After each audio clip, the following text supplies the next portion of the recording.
हम लोग जहां बात करने जा रहे हैं ज्योग्राफी ऑप्शनल क्या होता है, और सबसे पहले हमें अपनी अवधारणाएं बनानी पड़ेंगी। इसका महत्व क्या होता है और ये कैसे हम जो इसमें अपना जो है बेस्ट परफॉर्म कर सकते हैं, इसके बारे में हम लोग सबसे पहले समझते हैं। अगर हम ज्योग्राफी ऑप्शनल की बात करें तो सबसे पहले हम वाई एस्पेक्ट्स पे जाते हैं। हम ऑप्शनल चुनते ही क्यों है, ऑप्शनल का महत्व क्या है, यूपीएससी में जो आपका सारा सेगमेंट होगा वो ऑप्शनल कैसे आपके लिए जो है वो डिसाइडिंग फैक्टर बन सकता है। देखो इसमें जो है खासतौर पे 2013 से मैं बात करूंगा तो ऑप्शनल का जो है एक ऑप्शनल आपको चूज करना होता है, राइट, एक ऑप्शनल। और ये जो होता है ये ग्रेजुएशन से अबव लेवल का, राइट, ग्रेजुएशन से अबव लेवल का और पोस्ट ग्रेजुएशन से लोअर लेवल का जो सेगमेंट आपका इसमें वर्क करता है, राइट। जीएस में माना जाता है कि अंडर ग्रेजुएट स्टैंडर्ड का जो होता है वहां तक आपका इंपॉर्टेंट रहता है, चाहे उसमें आप भूगोल पढ़ रहे हो। यहां पर जो होता है कि वो ग्रेजुएशन लेवल से अबव का और पोस्ट ग्रेजुएशन लेवल से जो है वो डाउन साइड का जो इसमें जो सेगमेंट होता है वो काम करता है।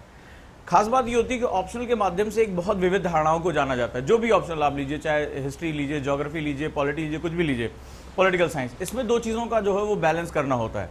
पहला, जैसे कि भूगोल में अभी तक आप लोगों ने, भौतिक भूगोल में आप लोगों ने कुछ बेसिक चीज़ें जान ली, कुछ आप लोगों ने ह्यूमन ज्योग्राफी में, इंडियन ज्योग्राफी में पढ़ा।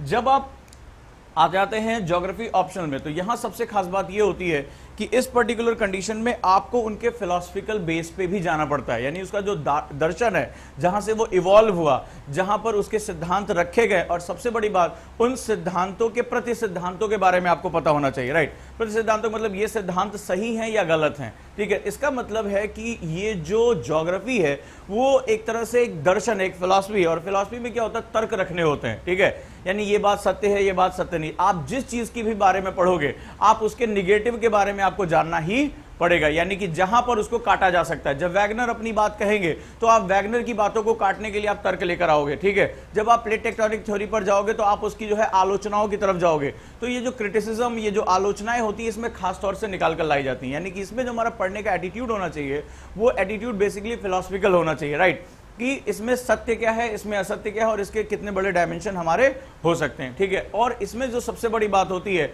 एक बड़ा पार्ट जो होता है उन लोगों की जिन्होंने कंट्रीब्यूशन किया है इस पे, राइट, जिन लोगों ने इसमें इसके विकास में अपना योगदान दिया है, उनके विषय में जानना हमारे लिए यहाँ पर जो है वो बहुत महत्वपूर्ण हो जाते हैं। यहाँ पर व्यक्ति प्रमुख हो जाता है, उसके विचार प्रमुख हो जाते हैं, और चाहे वो आपका भौतिक भूगोल के सिद्धांत हो, नंबर 1, और चाहे वो आपका आर्थिक हो, मानव भूगोल हो, किसी भी प्रकार का भूगोल हो, वहां पर जो उसका एक फिलोसफिकल बेस होता है, उन लोगों का जो योगदान होता है, उन लोगों की जो उनकी पूरी यात्रा होती है, उसके विषय में हमारा यहाँ पर जानकारी होना बहुत आवश्यक है। तो पहला जो आपको यहाँ पर पढ़ने का तरीका पता होना चाहिए, ऑप्शनल जो होता है वो 250-250 नंबर के 2 पेपर होते हैं। सबसे पहले हम लोग ये देखते हैं 250 मार्क्स का एक ऑप्शनल में 2 पेपर हमें डील करने पड़ते हैं। जैसे हम ज्योग्राफी अगर हम स्पेसिफिक बात कर रहे हैं तो यहाँ पर जो है पहले पेपर में जो है वो 2 पार्ट हैं, राइट।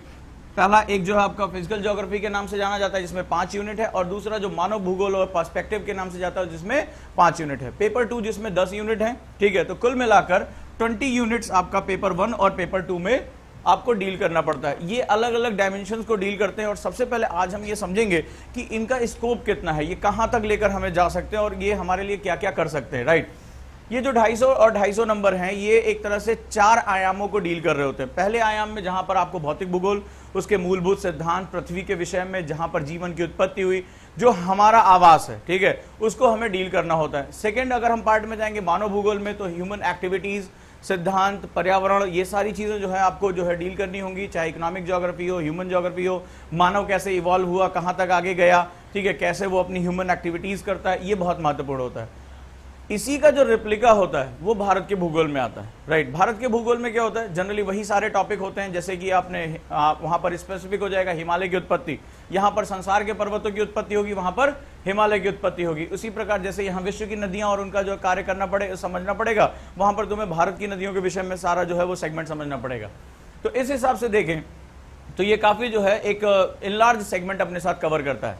ये ज्योग्राफी, ये इकोनॉमी, ये ह्यूमन इवैल्यूएशन, ठीक है, और इसके बाद जो है बहुत महत्वपूर्ण ये पूरा पॉलिटी, आईआर, ये सब कुछ अपने आप में समेटे होता है। यानी अगर हम इसकी सही ढंग से तैयारी करें तो हमें, जैसे कि हमें पहले पता है कि यहां पर तो हम बहुत अच्छा कर ही सकते हैं, ठीक है, इसके साथ साथ हम जीएस में बहुत अच्छा स्कोर कर सकते हैं, बहुत जबरदस्त तरीके से, ठीक है। जीएस में अगर हम बात करें जो सबसे ज्यादा एडवांटेज आपको मिलेगा पेपर 1 और पेपर 3 में, सीधे सीधे, ठीक है। पेपर 1 और पेपर 3 में हमें सीधे एडवांटेज मिलता है। जो सबसे बिगेस्ट एडवांटेज मिलता है वो हमें एग्रीकल्चर में मिल जाता है, ठीक है। एग्रीकल्चर के पेपर 3 में लगभग 11 टॉपिक हैं, ठीक है, और ये 11 टॉपिक जो हैं बड़े वेरिएबल टॉपिक्स हैं। जो ज्योग्राफी ऑप्शनल का स्टूडेंट होता है उसको इन टॉपिक्स को अलग से तैयार करने की जरूरत नहीं होती है। इसके साथ सबसे बड़ी दिक्कत है कि मार्केट में इसकी कोई बुक अवेलेबल नहीं है, ठीक है। जो जीएस पेपर 3 का जो पार्ट है उसके लिए ज्यादा जो है बुक्स अवेलेबल नहीं है। बहुत उसके कुछ गिने चुने चैप्टर्स कहीं पर फंस जाए, लेकिन उसका जो बड़ा हिस्सा है वो मैगजीन से, करंट अफेयर से तैयार करना पड़ता है। यहां जैसे ही आप जो है तैयारी करोगे वो स्वतः अपने आप ही क्या हो जाता है, तैयार हो जाता है, ठीक है। तो यहां पर हमें जो दूसरा सबसे बड़ा एडवांटेज मिलता है, 125 नंबर का एक एस्से में हमें बहुत बड़ा एडवांटेज मिल जाता है। जैसे आप इसके सिलेबस पे जाओगे, खासतौर पे इंडियन ज्योग्राफी के सिलेबस पे जैसे ही पहुंचोगे, तुम्हारा 125 नंबर का एक एस्से अपने आप तैयार हो जाता है। लगभग 300 मार्क्स तुम्हारा जीएस में जा रहा है, 125 नंबर एस्से में जा रहा है। और दूसरा सबसे बड़ी महत्वपूर्ण बात है, आज इंटरव्यू में जब आप जाते हो तो आज जियो पॉलिटिक्स से बहुत ज्यादा क्वेश्चन पूछे जा रहे हैं। संभव ही नहीं है कि दक्षिण एशिया की पॉलिटिक्स के बारे में ना पूछा जाए, जियो पॉलिटिक्स के बारे में, विश्व के बारे में ना पूछा जाए। तो लगभग 40% जो आपका आज के समय में, मोस्टली 40% के आसपास जो आपका इंटरव्यू डील किया जा रहा है वो जियो पॉलिटिकल क्वेश्चन से आ रहे हैं। और जियो पॉलिटिकल क्वेश्चन, अब जब भारत में बैठोगे तो पाकिस्तान के साथ रिलेशनशिप पूछा ही जाएगा, सिंधु नदी के विवाद के बारे में क्वेश्चन पूछा गया इस बार इंटरव्यू में, ठीक है, भाई वहां पर जो सिंधु जल बंटवारा है उसके विषय में आपकी क्या राय है। तो जैसे ही आप ज्योग्राफी ऑप्शनल के साथ जाते हो, राइट, वहां पर क्या होता है, ज्योग्राफी ऑप्शनल के साथ जाते ही आपकी डेप्थ बढ़ जाती है। एक होता है विषय के विषय में जानकारी देना और एक होता है तर्क संगत जानकारी देना, दोनों में बड़ा अंतर होता है। जो स्टूडेंट एक सतही जानकारी देता है वो भी उसका जवाब दे रहा होता है, जो स्टूडेंट उसका तर्क संगत जवाब दे रहा होता है वो भी उसका जवाब ही दे रहा होता है, लेकिन दोनों के मार्क्स में ही बहुत बड़ा अंतर आ जाता है। तो ज्योग्राफी ऑप्शनल आपका एक बहुत बड़ा सेगमेंट यहां पर कवर कर देगा, यानी कि अपने इस सब्जेक्ट के साथ 500 मार्क्स के साथ साथ आप बहुत अच्छा डील कर सकते हो, जीएस में आप बहुत बड़ा डील कर सकते हो, और सबसे बड़ी बात इंटरव्यू में बहुत अच्छी डील कर सकते हो। एसए में आपको एक एसए यहां से मिलना ही मिलना है, ठीक है। अगर आप इसकी अच्छी तैयारी करते हो तो 125 नंबर का एक एसए आपको साथ जाएगा, यानी यहां पर भी आपको हेल्प मिल रही है, यहां पर भी आपको मेजर हेल्प मिल रही है, और यहां पर भी आपको मेजर हेल्प मिल रही है। कुल मिलाकर इसी की वजह से जो क्या होता है, टोटल मार्क्स हो जाते हैं वो क्या हो जाते हैं, बढ़ जाते हैं। टोटल मार्क्स इसमें बढ़ जाते हैं, और टोटल मार्क्स के बढ़ते ही हमारा इंपैक्ट आ जाता है, ठीक है। यहां पर भी हमारा प्लस हो गया, यहां पर भी प्लस हुआ, यहां पर हमारे पास प्लस आ ही रहा है। तो अगर इसकी वजह से अगर कभी यहां कुछ गड़बड़ हुआ तो यहां हम मैनेज कर सकते हैं, यहां कुछ गड़बड़ हुआ यहां मैनेज कर सकते हैं। तो ज्योग्राफी हमें क्या करता है, मैनेजमेंट सिखा देता है इसमें, और इसकी वजह से जो टोटल मार्क्स है वो हमारे बढ़ जाते हैं। यही कारण है पिछले 2 सालों से one of the highest selection जो गए हैं वो ज्योग्राफी ऑप्शनल के साथ गए, ठीक है। ज्योग्राफी ऑप्शनल के साथ गए, लगभग 300 प्लस जो टोटल सिलेक्शन है वो इसके साथ गए। लेकिन सावधानी भी यहाँ पे, इसको पढ़ने का जो तरीका होगा वो बड़ा जो है हमें तरीके से करना पड़ेगा, ये फंसा भी बहुत ज्यादा सकता है। अब देखते हैं कि इसको हमें पढ़ना कैसे है, और सबसे बड़ी बात ऑप्शनल पे हमें इतना फोकस क्यों करना होता है और ऑप्शनल इतना आसान क्यों होता है। ऑप्शनल का जो सिलेबस होता है, ठीक है, वो बड़ा ऑर्थोडॉक्स सिलेबस होता है। जीएस बहुत वेरिएबल है, जीएस के हर शब्द के अंदर एक दूसरा शब्द छुपा होता है, आप अंदाजा नहीं लगा सकते कि वो इस शब्द को कितना हद तक घुमा के लेके जाएंगे। ज्योग्राफी या ऑप्शनल या जो भी ऑप्शनल है उसमें सबसे खास बात ये होती है कि अगर आप इसके सिलेबस के साथ स्टिक रह गए, जो ये शब्द इस्तेमाल किया जा रहा है, इस शब्द की जो है वो 2-4 डायमेंशन आपने देख लिए तो आप बड़े आराम से जो है वो क्वेश्चन प्रिडिक्ट करते हुए आगे जा सकते हो। इनकी जो थ्योरीज है, इनके जो क्वेश्चन है, लगभग 60% क्वेश्चन हर साल वही रहते हैं, लगभग ऐसे ही 19-20 करते हुए वो जाएंगे। यानी अगर हम सिलेबस पे कमांड कर लें और सिलेबस का दायरा भी कंप्लीट कर लें तो हमारा जो है बड़ा मार्क्स बनकर तैयार हो जाएगा। लेकिन ये काम करेगा तुम्हारे किसके साथ, जीएस पेपर 1 के साथ, मतलब इसके ऑप्शनल पेपर 1 के साथ काम करेगा। ऑप्शनल पेपर 2 में हमें बिल्कुल अलग तरह से डील करना पड़ेगा। ऑप्शनल पेपर 2 के साथ जो आपका ज्योग्राफी है उसमें जो इंडियन ज्योग्राफी है उसका एक बड़ा मेजर पोर्शन करंट अफेयर्स है, ठीक है। ये सबसे ज्यादा स्कोरिंग भी और ये सबसे ज्यादा डिजास्टर भी कर सकता है।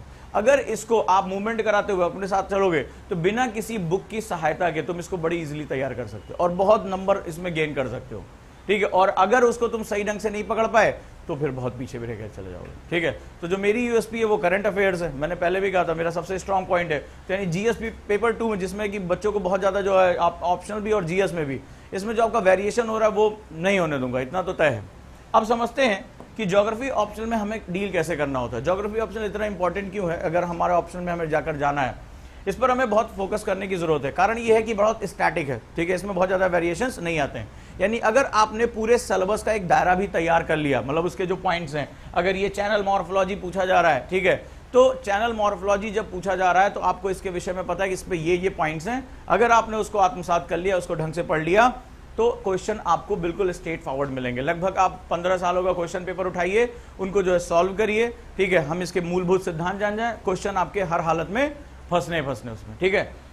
इसका जो सबसे बड़ा एडवांटेज होता है, अगर आप इसमें 280 प्लस मार्क्स की तरफ जा रहे हो, 500 में 280 प्लस मार्क्स की तरफ जा रहे हो, तो डेफिनेटली आपके बहुत चांसेस बढ़ जाते हैं, आप यूपीएससी में अंदर स्ट्राइक कर जाओगे बहुत आराम से। यानी जितना अच्छा तुम्हारे ऑप्शनल पे तुम्हारी होल्ड होगी, ठीक है, ऑप्शनल जो होता है वो अंदर आपको प्रवेश करा देता है, ये बहुत खास बात है। यूपीएससी का जो ये किला बनाया गया है, तो किले की दीवार को तोड़ने के लिए ये सबसे इंपॉर्टेंट सेगमेंट होता है, ठीक है। उसके बाद जीएस और एसए जो होता है, एथिक्स, जीएस, एसए, ये आपको वेरिएशन देता है, यानी आपकी रैंकिंग तय करता है। अगर इसमें तुम्हारे मार्क्स अच्छे हैं एसए में, तो ये क्या होगा, ये धीरे धीरे तुम्हें रैंक की तरफ लेकर जाएगा। एथिक्स में मार्क्स अच्छे हैं, ये रैंक की तरफ लेकर जाएगा, लेकिन उसके अंदर घुसोगे तब जब तुम्हारे पास ये होगा, ठीक है। तो उस किले की दीवार में यानी तुम्हारी इंटरव्यू की कॉल आएगी, ये इस बात पे तय करेगा तुम्हारे जो है ऑप्शनल के मार्क्स कितने अच्छे हैं। अगर इंटरव्यू में कुछ 19-20 होता है तो ये होल्ड करके रख लेता है, ठीक है। अगर तुम्हारे इसमें मार्क्स अच्छे हैं, 310 है, 320 है, ठीक है, इतने 330 जा रहा है, तो इस पूरे जो है सेगमेंट में यानी 300 प्लस मार्क्स जैसे ही गए, श्योर हो जाओगे तुम कि मेरी कॉल आनी है, ठीक है, इंटरव्यू के लिए तुम बुला लिया जाओगे। तो यहां ध्यान रखना, जो तुम्हारा टारगेट है वहां हमारा 300 प्लस मार्क्स के साथ है, ठीक है। 300 प्लस मार्क्स लाने के लिए, यानी देखिए, आप अगर बहुत अच्छी मेहनत करोगे, आप 280 मार्क्स तक बड़े आराम से पहुंच जाओगे। हमें क्या करना है, हमें 320 प्लस के ऊपर जाना है। 40 मार्क्स का अंतर है, सुनने में बहुत छोटा है, ठीक है। हमें 280 मार्क्स, अगर आप मेरे साथ मेहनत करते हो, इस क्लास में अगर खाली ध्यान से उसको सुनते भी हो और घर जाकर एक बार उसको रिवाइज कर लेते हो, 280 मार्क्स कहीं नहीं जा रहे हैं तुम्हारे, ठीक है। ये इतना लॉजिकल है, इसको 4 टुकड़ों में तोड़कर मैंने प्रिपेयर कर दिया है। 280 मार्क्स तुम्हारे कहीं नहीं जा रहे हैं। अगर तुम क्लास में रेगुलर हो और जितना मैं तुम्हें पॉइंट्स दे रहा हूं, उतने पॉइंट्स उनको याद करने का तरीका बता दे रहा हूं, अगर इतना है तो 280 मार्क्स कहीं नहीं जाएंगे। अब जो सफर होगा वो होगा 40 मार्क्स का, ये सबसे बीहड़ सफर है। 40 मार्क्स ये तय करेगा कि तुम्हारी रैंक कहां तक जाएगी, ठीक है। अगर यहां तक पहुंच जाते हो, ठीक है, क्योंकि ज्योग्राफी मैंने क्या बताया, ये अकेला नहीं है, ये जीएस के साथ भी, एसए के साथ भी इंटरव्यू होगा। यानी अगर ये तुम्हारा अच्छा है तो ऑटोमेटिकली ये खींच कर लेकर जाएगा। तुम्हारे 90 मार्क्स तुम्हारे पास पेपर 3 से तुम्हें वहां से मिलने हैं, वो बड़े आराम से तुम खींच ले जाओगे, ठीक है। बहुत आराम से इतना बड़ा सेगमेंट कवर कर दोगे, पेपर 1 कवर कर लोगे, एसए कवर कर लोगे, ठीक है। तो एक अच्छा खासा तुम्हारे पास जो है बैक हैंड तैयार होकर चला जाएगा। लेकिन 280 से 320 का जो सफर है कम से कम, ये बड़ा टिपिकल सफर है। यहां पर आपको जो है वो डायनेमिज्म लेकर आना पड़ेगा, करंट अफेयर्स अपनी पकड़ के रखनी पड़ेगी, और जो ऑर्थोडॉक्स बुक्स है उनसे निकलकर मैगजीन्स, न्यूज़पेपर, ये कवर करना पड़ेगा। लेकिन इतना कवर होते ये 40 मार्क्स का सफर आपको जैसे ही गैप मिला, आप मान लीजिए कि आपकी इंटरव्यू की कॉल आई है, तो हमारा जो लक्ष्य होगा हमारी क्लासेस में वो 320 प्लस होगा, राइट, 320 प्लस होगा। हम इसी के लिए मेहनत करेंगे, क्योंकि इसका आते ही आप तैयार हो जाइए, क्योंकि जिसका ज्योग्राफी ऑप्शनल में मैं बात कर रहा हूं, जिसका ज्योग्राफी ऑप्शनल में 300 प्लस जा रहा है, उसका जीएस ऑटोमेटिकली डेरिवेटिव अच्छा होगा, उसको कोई रोक ही नहीं पाएगा। भाई तुम एग्रीकल्चर में अच्छे मार्क्स लेकर आ रहे हो, एग्रीकल्चर के 11 टॉपिक पूछे जा रहे हैं, तुम्हें ज्योग्राफी, तुम्हें आपदा प्रबंधन, ये सब तुम्हारा एक एक सेगमेंट तुम्हारा तैयार है, तुम्हारा पर्यावरण तैयार है, तो क्या तुम जीएस में क्वेश्चन नहीं लिख के ले आओगे? इस बार उठाकर देख लो पेपर, ज्योग्राफी ऑप्शनल का पेपर रख लेना और जीएस का पेपर रख लेना। 15 क्वेश्चन एज इट इज ऐसे जीएस में जो है वो टर्न कर दिए गए, ऐसे ही उठाकर थोड़े बहुत चेंजेस के साथ सेम जो थीम है ज्योग्राफी ऑप्शनल की, उठाकर उन्होंने जीएस में पूछ लिया। कुछ करना ही नहीं था स्टूडेंट को, उसको केवल दोबारा लिख देना, यही एडवांटेज। इसीलिए जो है ये जो मैं कह रहा हूं 300 प्लस सिलेक्शन जो गए हैं वो इसी के लिए गए, उसका कारण है उनको डबल मेहनत करने की जरूरत नहीं थी, सेम चीज उठाकर उन्होंने वहां रख दिया। सो अगर तुम इसको हाईएस्ट लेवल पर लेकर जाओगे, इसको इस बात के लिए पढ़ोगे, तो ऑटोमेटिकली सारा डेरिवेट होकर यहां से आ जाएगा। यानी अगर एसए में तुम दोनों एसए मिला लेते हो और अगर तुम 135 प्लस जाते हो एसए में, कौन रोकेगा? तुम्हारे इंटरव्यू की टोटल कॉल आ जाएगी, ना निश्चित रहो।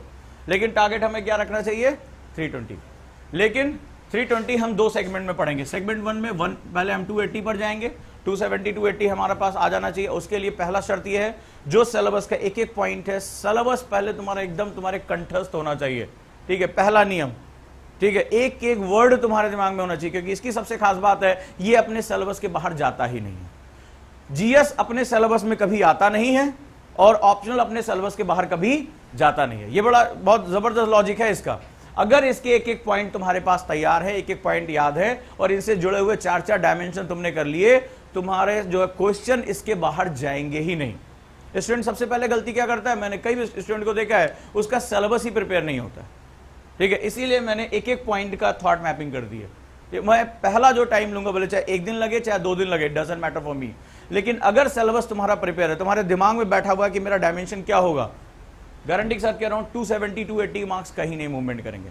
अगले 40 से 50 मार्क्स के लिए हमें अलग तरीके से मेहनत करनी पड़ेगी, और उसकी मेहनत करने के लिए मैंने जीएस पेपर, वो मेहनत कहां होगी, जो है ऑप्शनल पेपर 2 में जाएगी, ठीक है, ऑप्शनल पेपर 2 में जाएगी। और उसके लिए मैंने पूरे सिलेबस को बहुत बारीकी से तोड़ दिया है, उसकी पूरी थॉट मैपिंग कर दी है, मतलब डेरिवेटिव टू डेरिवेटिव जहां तक वो जा सकता है। पिछले मैंने 15-16 साल के क्वेश्चन पे देखा है, और अगर वो पॉइंट भी हमारे तैयार हैं, ठीक है, और उसके लिए आपको कुछ खास मैगजीन्स पढ़नी पड़ेंगी, बता दूंगा मैं, उसका प्रिंट आउट करके कलेक्ट करके भी दे दूंगा तुम्हें। अगर मैं तो क्लास में पढ़ाऊंगा ही पढ़ाऊंगा, अगर नहीं भी कर पा रहे तो उसकी ये बुकलेट मैंने बना दी है, वो बुकलेट मैं तुम लोगों को दे दूंगा कि भैया यहीं से क्वेश्चन तुम्हारे आएंगे, राइट, लेकिन वो डेरिवेटिव होगा। यहां सबसे मजेदार बात यह है कि यहां पर जो पढ़ाया जा रहा है, जो मुझे बच्चों ने फीडबैक दिया, वो फीडबैक ये दिया कि सभी जो है जीएस ज्योग्राफी जो ऑप्शनल पेपर 1 बहुत अच्छे से पढ़ा रहे हैं, ठीक है, काफी टाइम लेकर 3 महीने 3.5 महीने पेपर 1 चलता है, लेकिन जैसे ही पेपर 2 की बारी आती है, हार्डली जो है 3-4 टॉपिक पढ़ाकर नोट्स देकर बाय बाय कर दिया जाता है। और जितने बच्चों से मैं मिला हूं, मैं देख रहा हूं कि पेपर 2 में उनके मार्क्स बड़े कम रह जा रहे हैं, क्योंकि पेपर 2 बहुत ही कंटेम्प्रोरी है, ठीक है, और उसके लिए टीचर को बड़ी हेल्प, बहुत मेहनत करनी पड़ती है और उसको अपडेट रहना पड़ता है। खैर करंट अफेयर्स जो है मेरा पॉजिटिव पॉइंट है, इसलिए उसमें मुझे कोई टेंशन नहीं रहती है। चलो फिर हम लोग अब शुरू करते हैं, कॉन्सेप्ट समझ में आ गया, इसलिए इसको अपना एक डेडिकेटेड पार्ट दे दो, ठीक है। और 320+ मार्क्स अगर आ गए तुम्हारे, तो तुम्हारा सफर अपने आप आसान हो गया। कैसे, जोड़ लो, कितने मार्क्स जाने चाहिए तुम्हारी कॉल के लिए, अंदाजा है? हार्ड से हार्ड मान लेते हैं 800 नंबर, ठीक है, उतना भी तो बहुत टॉपर वॉपर की बात हो गई, ठीक है, मान लो 900 नंबर मान लेते हैं। इंटरव्यू की बात, मैं रिटर्न की बात कर रहा हूं, 700 मान लेते हैं, ठीक है, 700, ठीक है, इस पे तुम्हारी कॉल आ जानी चाहिए, 750 मान लेते हैं। चलो बीच का एक रास्ता ले लेते हैं, यहां पर हम थोड़ी देर के लिए मान लेते हैं कि तुम्हारे पास इसके बाद तुम्हारी इंटरव्यू की कॉल आ जाएगी। देखो कैसे यहां पर हम मैनेज कर सकते हैं। अगर हम यहां पर एक एवरेज लेकर चलते हैं, 300 मार्क्स, जो तरीके मैं बता रहा हूं तुमसे, अगर 300 मार्क्स तुमने जो है मैनेज कर लिया ज्योग्राफी ऑप्शनल में, ज्योग्राफी ऑप्शनल में जब तुम मैनेज कर रहे होगे तो तुम एग्रीकल्चर के बारे में पढ़ चुके होगे, आपदा प्रबंधन, जो आपका जो है पर्यावरण के बारे में पढ़ चुके होगे, मानव भूगोल के बारे में पढ़ चुके हो, आर्थिक भूगोल के बारे में पढ़ चुके होगे, कंटेम्प्रोरी इश्यू पढ़ चुके होगे, यहां तक कि तुम्हें पॉलिटी पढ़नी है, इसमें पंचायती राज और ये सारी चीजें पढ़नी है, क्वेश्चन भागकर जाएगा कहां, ठीक है, तो ये आप पढ़ चुके होगे। अब इसका तुम्हें, मान लो तुम जीएस में जो मेहनत कर रहे हो, अपना जा ही रहे हो, इसके साथ तुमने मेहनत किया और तुम्हें इसका जो है वो टोटल 200 मार्क्स जो है वो एडवांटेज मिल गया जीएस में, ठीक है, 200 मार्क्स जीएस में मिल गया, और तुम्हें इसका एडवांटेज 125 नंबर के एसए में मिल गया। चलो मान लेते हैं 125 में तुम जो है वो 70 नंबर लेकर आ रहे हो, 70 मार्क्स लेकर आ रहे हो, ठीक है, या 60 मार्क्स लेकर आ रहे हो। चलो हम बहुत वर्स्ट से वर्स्ट कंडीशन मान लेते हैं, क्या मेरा स्टूडेंट जो एसए में इतने कम मार्क्स लेकर नहीं आ सकता, इस बार को तो मैं जानता हूं, ठीक है, तो 70 नंबर जो है वो आपने मान लिए, कितने वो टोटल 570, ठीक है, 570 आपके पास यहीं आ गए। क्या आप एथिक्स में 120 मार्क्स भी लेकर नहीं आओगे? इतने हम पहले मैं तुम लोगों को बता चुका हूं उसको कैसे हमें डील करना है। 4 किताबें मैंने बताई हैं, वो सिंपली तुम्हारे पास हैं, अभी से भी अगर आधा घंटा भी पढ़ोगे तो अपने आप कवर हो जाएगा, ठीक है। मैं मान के चलता हूं कि 110 नंबर तुम जो है वो बुरी से बुरी हालत में एथिक्स में लेकर आ रहे हो, ठीक है। जीएस पेपर 2 में भी कुछ मार्क्स तुम डील करोगे ही करोगे, पॉलिटी को लेकर, ये सब को लेकर, करंट अफेयर्स हम डील कर रहे हैं, कुछ बचेगा ही नहीं उसमें, ठीक है। तो वर्स्ट से वर्स्ट कंडीशन में मान लो तुम वहां से भी 100 मार्क्स जो है टोटल गेन कर रहे हो, कितना हो गया तुम्हारा? मेरे टारगेट से ऊपर जा रहा है, मेरे टारगेट से ऊपर जा रहा हूं, और मैं अभी आप लोगों को बिलो एवरेज ले रहा हूं। अभी मैं इंटरव्यू के मार्क्स की बात नहीं कर रहा हूं, ठीक है, इंटरव्यू की बात ही नहीं कर रहा हूं। तो अगर हम स्ट्रेटजिकली चले, अगर आप कुछ नहीं केवल 300 मार्क्स के लिए हिट करो, 280 से 300 नंबर, चलो हम यहां पे भी मार्जिन मान लेते हैं, हमारे पास गेन है, हम 280 भी मान के चल रहे हैं कि मिनिमम वाले की तरफ हम जाएंगे। कोई बहुत बड़ा हादसा हो गया, कुछ भी ऐसी दिक्कत हो गई, 280 मार्क्स भी लेकर जाएंगे, तब भी हमारी कॉल आ जाएगी इंटरव्यू। और जब तुम्हारे पास इतना ब्रॉड बेस तैयार होगा, तो क्या तुम वहां इंटरव्यू में तुम जब इतने क्वेश्चन जियोपॉलिटिक्स और कंटेम्प्रोरी से पूछे जा रहे हैं, तो क्या तुम वो भी नहीं दे पाओगे? और अभी देख लेना कैसे तुम नहीं दे पाओगे, उसमें जो है वो कितने इसमें सेगमेंट है, उनको अगर एक भी प्रॉपरली टॉपिक टू टॉपिक तैयार कर लिया, तो भी इंटरव्यू में तुम्हें बोलने से कोई रोक नहीं पाएगा। ये है लॉजिक, ये वो चीज है, ये छुपी हुई बातें हैं जो हम नहीं समझ पाते, राइट। और इसका जो सबसे बड़ा एडवांटेज मिलने जा रहा है वो देखो क्या मिलने जा रहा है। अभी भी स्टूडेंट जो है हमारा पुरानी पद्धति में, अभी भी उसको जो राय देने वाले होते हैं, जो उसको डिजाइन करने वाले होते हैं, वो पुरानी पद्धति में, पुराने टाइम में जो है बड़ा लंबा समय तक एग्जाम चला करता था, दो ऑप्शन हुआ करते थे, बीच में बड़ा गैप हुआ करता था, हफ्ते भर का दो, उसी हिसाब से ऑप्शन चुने जाते थे, किसमें जो है वो अल्फाबेटिकल होता था, किसमें हमें 10 दिन का गैप मिलेगा, किसमें 12 दिन का मिलेगा। अभी क्या हुआ, उल्टा हो गया, अब सुबह शाम पेपर होता है, ठीक है। मॉर्निंग में पेपर देने गए, इवनिंग में पेपर, 6 घंटा लिखने के बाद वैसे शरीर में कुछ नहीं बचता है, ठीक है। उसके बाद भी नींद नहीं आती, बड़ा मजेदार है, जिन लोगों ने दिया होगा उनसे पूछना क्या होता है, जैसे आप सोने जाओगे, अरे यार वो वाले क्वेश्चन में हम ऐसा कर सकते थे। इस चक्कर में क्या होता था, जो पुरानी यादें हैं वो आपको छोड़ती नहीं है। आज अगले दिन क्या होता है, बिल्कुल ड्राउजी होकर उठते हो, हालत ये हो जाती है कि सेकंड पेपर तक पहुंचते पहुंचते हाथ कांपने शुरू हो जाते हैं, बहुत बुरी हालत हो जाती है, एकदम एग्जॉस्ट हो जाना शुरू हो जाता है, और पेपर में और बुरी हालत हो जाती है। रिवीजन करने के लिए तुम्हें कोई टाइम नहीं दिया जाता, सुबह पेपर शाम पेपर, सुबह पेपर शाम पेपर। ऐसी कंडीशन में अगर आप एक ऐसे ऑप्शनल की तरफ जाते हो जहां उसके लिए अलग रिवीजन करना है, जीएस के लिए अलग करना है, तो वहां फंस जाओगे, ठीक है। या तो तुम पहले प्री प्रिपेयर रहो, और यहां पर क्या होगा, यही चीज रिप्लिका हो रही है, यही चीज जो है उसके साथ जुड़ रही है, और ऐसी कंडीशन में आप बहुत आसानी से जो है अपना क्या कर सकते हो, रिवीजन कर, बिना रिवीजन के भी उसको देने जा सकते हो। तो ये एडवांटेज एक छोटा सा, जिसको आप समझ लीजिए, अगर आप स्टेप बाय स्टेप इसको प्रिपेयर करते हैं तो आपकी कॉल बड़े आराम से आएगी, बशर्ते आप रणनीति बिल्कुल सही बनाइए। तो पहला जो हमारा माइंडसेट होना चाहिए 280 मार्क्स के लिए होना चाहिए। दूसरा हमारा माइंडसेट होना चाहिए, वो मैं करा दूंगा, 40 से 50 नंबर का मार्जिन मैं तुम्हें दिला दूंगा, क्योंकि जो करंट अफेयर्स का पार्ट है वही सबसे ज्यादा डिसाइडिंग फैक्टर होता चला जा रहा है, ठीक है। और वो तो प्लस तुम्हारा जाना ही जाना है। तो यहां पर हमारे पास हम जो टारगेट लेकर चलेंगे, मेरा स्टूडेंट, पहला टारगेट 280, सेकंड टारगेट 320 प्लस, ठीक है। इसके बाद वो अपने आप ही जो है वो डेरिवेट करके लेकर जाएगा। अब मान लीजिए जैसे आप थोड़ी देर के लिए कोई लिटरेचर ले रहे होते हैं आप, ठीक है, ऑप्शन बहुत सारे, ऑप्शन बहुत अच्छे हैं, इसका मतलब ये नहीं कि ये अच्छा है और वो बुरा है। मान लो तुम लिटरेचर ले रहे होते हैं, अब देखो क्या होता है डिसाइडिंग फैक्टर। मान लो तुम्हारे 330 नंबर आ गए लिटरेचर में, बहुत अच्छा, अगर कोई पढ़ने वाला है बड़े आराम से आ जाएगा। लेकिन इसका मजा देखो, कई बार हम जो होता है डिसाइडिंग फैक्टर ये लगाते हैं कि उसके ऑप्शन में इतने मार्क्स आए। ये मत सोचो उसके ऑप्शन में कितने मार्क्स आए, ये सोचो ये बाकी जगह कितना हिट कर रहा है। अब ये बताओ, तुमने लिटरेचर लिया मान लो थोड़ी देर के लिए, तो लिटरेचर लेने के बाद जीएस में तुम्हें कितनी हेल्प हो जाएगी, पेपर 1 में, पेपर 2 में, पेपर 3 में, और इंटरव्यू में। मान लो अगर तुम्हारे लिटरेचर से कुछ पूछ रहा है तब तो ठीक है, लेकिन अगर वो कॉमन जियोपॉलिटिक्स, आतंकवाद, महिलाओं का मुद्दा, ये सब अगर इस चीजों पे जा रहा है, या जियोपॉलिटिक्स या खनिजों का संसाधन, भारत का विकास, ये सब अगर पूछ रहा है, तो वहां आपको अलग से मेहनत करनी पड़ेगी। वहां पर सारा फैक्टर हो जाएगा आप कितने हार्ड वर्किंग हो। यहां पर क्या होगा, स्ट्रैटेजिकली। अच्छा देखो मजेदार बात देखो, इसमें भी जो ज्योग्राफी ऑप्शन के आंकड़े हैं उसमें ज्यादातर बीटेक वाले जो हैं, जिनका कोई बेस ऐसा नहीं खास कि बहुत ज्यादा उन्होंने पढ़ा हो, उनमें क्या होता है, यही चीज काम कर जाती है, एक तीर से वो कई शिकार कर ले जाते हैं, ठीक है। तो इसीलिए आजकल यूपीएससी वही हो भी गया है, एक तीर से आप कितने शिकार कर ले जाओ, इसीलिए इसका इतना ज्यादा एडवांटेज होता चला जा रहा है। तो चलिए अब हम लोग जो है सिलेबस पे पहुंचते हैं और सिलेबस की व्याख्या पर बात करते हैं। ये कॉन्सेप्ट क्लियर है? इस वे में आप तैयारी करोगे तो आपको कभी भी कोई दिक्कत नहीं आएगी। आप ये मत समझना कि आप एक केवल ऑप्शनल पढ़ रहे हो, यानी आपको अब मैं एक जिम्मेदारी दे रहा हूं, ठीक है। जब हम ऑप्शनल का कोई भी चीज ढूंढ रहे होंगे, उसी समय आपकी जिम्मेदारी है मुझसे पूछने की, और मेरी जिम्मेदारी आपको बताने की इसमें जीएस कहां फंसेगा, ठीक है, ये किस पेपर में जाएगा, ये हमें कहां हिट करेगा। और अगर आप ये कर ले जाते हो ईमानदारी से, आप दोनों को पैरेलली प्रिपेयर कर, यानी अब आप जीएस पेपर 1, जीएस पेपर 3 और प्री, ये दोनों एक साथ लेकर चलोगे। मेरी कोशिश रहेगी मैं कम से कम प्री भी तुम्हें करा दूं, क्योंकि 22 क्वेश्चन 23 क्वेश्चन जो होते हैं वो ज्योग्राफी और एनवायरमेंट से आते हैं, इसमें मुझे आपको बताने की कोई आवश्यकता नहीं। हर साल का लगभग यही उनका रोना पिटना मचा हुआ है, ठीक है। तो ये जो है बड़ा डिसाइडिंग फैक्टर होता है। अगर 18 से भी मान लें कि मिनिमम 18 क्वेश्चन आ रहे हैं, तो 18 क्वेश्चन पीटी में बहुत बड़ा जो होता है और रेंज होती है। चलो समझते हैं हम लोग कैसे। तो यानी जब मैं इसको डील करूंगा तो आप भी मेरे से पूछोगे और मैं आपको बताऊंगा कि इसको जीएस में कैसे मैनेज करना है, क्योंकि मैं आपको सिर्फ 500 मार्क्स के लिए नहीं पढ़ा रहा हूं, मैं आपको 750 मार्क्स के लिए पढ़ा रहा हूं, ठीक है। और अगर ये 750 मार्क्स तुम्हारे पास आ गए तो मैंने अभी गणित बता दी ना, ठीक है, ये गणित है, बहुत सिंपल सा, यही स्ट्रैटेजी कहते हैं। इंटरव्यू की कॉल कोई नहीं रोकेगा तुम्हारी, अब वो आगे तुम संभालो।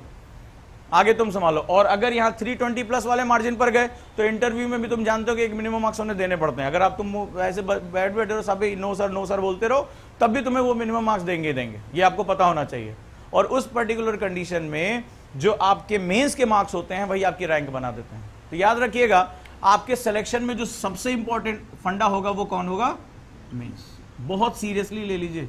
इंटरव्यू में आपको बिल्कुल नहीं पता वो दिन आपका है या नहीं है, ठीक है। मेरे सीनियर है इस समय, सुपरिटेंडेंट ऑफ पुलिस है, एसपी, उनको 80 मार्क्स मिले थे इंटरव्यू में, और 80 ही मिनिमम दिए जाते हैं, मतलब इससे कम आप नहीं दे सकते, आपको इतने मार्क्स आपको देने ही पड़ेंगे। उनको 80 मार्क्स दिए थे, पता नहीं उन्होंने क्या किया था वहां पे, क्या किया था ये किसी को नहीं पता। भाई आपको उसमें 80 मार्क्स देने होते हैं, ठीक है, और यही मार्क्स उनको मिले हुए थे। लेकिन क्या वो उनको क्या मिला? आईपीएस मिला, ठीक है। कारण क्या था? उन्होंने मेंस रख के दबाया था, मेंस में उनके मार्क्स जबरदस्त थे। बोलने में थोड़ा उनको हिचकिचाहट थी, थोड़ा सा दिक्कत थी, लेकिन जबरदस्त तरीके से। तो मेंस को बहुत गंभीरता से लेना। इंटरव्यू में तुम्हें बिल्कुल नहीं पता कि वो दिन तुम्हारा है या नहीं, ठीक है। So one of the important question. और मेंस में भी हमने क्या देखा, हमें जो अपने सिलेक्शन में जो सबसे इंपॉर्टेंट सेगमेंट लेना है वो ऑप्शनल लेना, क्योंकि जीएस में भी बड़ा वेरिएशन है, खासतौर पे जीएस पेपर 2। जीएस पेपर 2 का एक बड़ा सेगमेंट ऐसा है जो बहुत तेजी से स्विंग कर जाता है, ठीक है। उसमें क्वेश्चंस का इतना, अब देखिए जो लास्ट ईयर का क्वेश्चन पेपर उठाकर देखिए आप लोग जीएस पेपर 2 का, आधे क्वेश्चन तो समझ में नहीं, क्योंकि पॉलिटी से आगे चले गए, वो लॉ में चले गए, ठीक है। उन्होंने केसेस रिफर कर दिए, नैमुअल केसेस और तो दुनिया भर का केसेस। अब स्टूडेंट वो इतना उसको लॉ के बारे में थोड़ा नहीं पता कि भैया कौन से आर्टिकल में कौन सी बातें चल रही हैं, तो वहां पर वो जो स्विंग करता है तो वो बिल्कुल जूम से निकल जाती, बाउंसर की तरह पड़ती है सर पे। तो ऐसी कंडीशन में ऑप्शनल की खास बात ये होती है कि बिल्कुल स्टैटिक है, इसको कुछ नहीं बदलना। ये जो सिलेबस चलता चला आ रहा है ये चलता ही रहेगा, जब तक ये ऑप्शनल बचा हुआ है तब तक ये बना रहेगा, ठीक है। तो बस हमें ऑप्शनल को सबसे पहले सिलेबस को, और सिलेबस के अंदर जो डेरिवेटिव्स हैं उनको पकड़ते हुए जाना है, ठीक है। अगला सेगमेंट क्या बताया, इसमें हमें केवल उसके जो है वो सिद्धांतों को जानने के साथ साथ इसके दर्शन को भी समझना पड़ेगा, ठीक है। दर्शन को समझने के साथ साथ इसमें जिन व्यक्तियों का कंट्रीब्यूशन है हमें वो समझना पड़ेगा। उसको समझने के साथ साथ हमें इसकी आलोचनाएं भी ढूंढनी पड़ेगी। यानी आपको ना तो दर्शन की खास बात क्या होती है, दर्शन क्या कहता है? Philosophy. What is the meaning of philosophy? Philosophy का मतलब होता है सत्य की खोज। अगर इसका बेसिक जो होता है सत्य की खोज, और सत्य की खोज कैसे की जाती है? असत्य को नकार कर। सत्य तो किसी को नहीं पता ना क्या है, लेकिन ये तो बता सकते हो असत्य क्या है। और असत्य का मतलब क्या हुआ? इसकी जो है आपको तर्क संगत व्याख्या करनी है, इसकी आलोचना करनी है कि ये फेल कैसे हो सकता है। बस ये 3 से 4 याद रखना स्टेप। तुम किसी भी सेगमेंट को उठा लो, यही है। किसी भी पॉइंट को मैं उठा लूं, अगर मैं मान लो जियोमैग्नेटिज्म क्या है, किसने दिया, किस प्रकार होता है, ठीक है, इसकी व्याख्या कर दो, और व्याख्या करने के बाद क्या ये पूर्णतया सत्य है, इसकी आलोचना ढूंढ दो, बस हो गया तुम्हारा काम।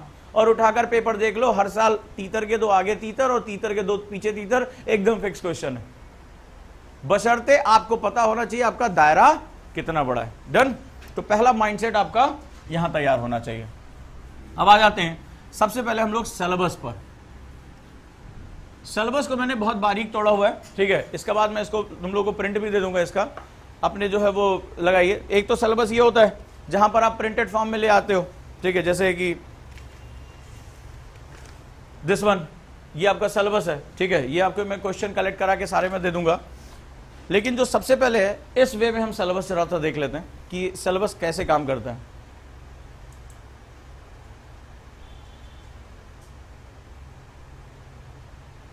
तो सबसे पहले जो हमारा टॉपिक है वो फिजिकल ज्योग्राफी में, यानी पेपर 1 की हम अगर बात करेंगे तो पेपर 1 में जो पहला टॉपिक है भू आकृतिक विज्ञान है।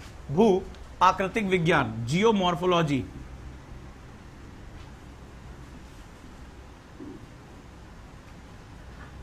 ये एक्चुअली में सबसे बड़ा टॉपिक है, सबसे इंपॉर्टेंट टॉपिक है और सबसे ज्यादा टाइम टेकिंग है, ठीक है। ये बेस है आपका तैयार करेगा, और ये वो टॉपिक है जिसमें इसमें सबसे ज्यादा काम किया गया है, ठीक है। सबसे ज्यादा लंबे समय तक रहा है। इसमें जो है वो कई स्कूल ऑफ थॉट्स हैं यहाँ पर, कई जो है अमेरिकन स्कूल, जर्मन स्कूल, जिन लोगों ने जो है अपना जो है विचार इसमें रखा, और पृथ्वी की जो व्याख्या करने का सिद्धांत वो इसी के अंदर रखा गया है।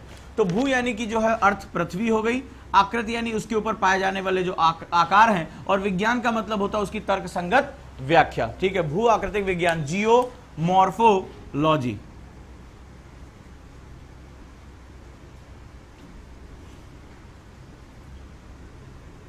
यानी पृथ्वी, मॉर्फोस का मतलब हो गया वर्णन, और लॉजी का मतलब हो गया विज्ञान, विज्ञान का मतलब हो गया उसका दर्शन, यानी उसके सत्य की खोज, क्या सही है और क्या गलत है, इस विषय की जानकारी हमें कहां मिलती है? जियोमॉर्फोलॉजी में। चलिए अब हम एक एक टॉपिक को देखते हैं और उसको समझने की कोशिश करते हैं इसमें क्या क्या है। पहला जो टॉपिक है, सबसे ज्यादा टॉपिक हमारे पास इसी में है, 20 टॉपिक इसमें टोटल वर्क करते हैं, ठीक है। सबसे ज्यादा टाइम टेकिंग हमारा, अगर कोई भी ऑप्शन का जो डील करेगा टॉपिक यूनिट, तो यही यूनिट करेगा। ये यूनिट नंबर 1 है, जियोमॉर्फोलॉजी। लिखते जाओ और एक पूरी धारणा हम आज से कल तक बना लेते हैं कि हमारी धारणाएं क्या हैं इसको लेकर। पहला जो टॉपिक है, फैक्टर कंट्रोलिंग लैंडफॉर्म डेवलपमेंट। लिखो, भू आकृतिक विकास के नियंत्रक कारक, भू आकृतिक विकास के नियंत्रक कारक। Write down, factor controlling landform development.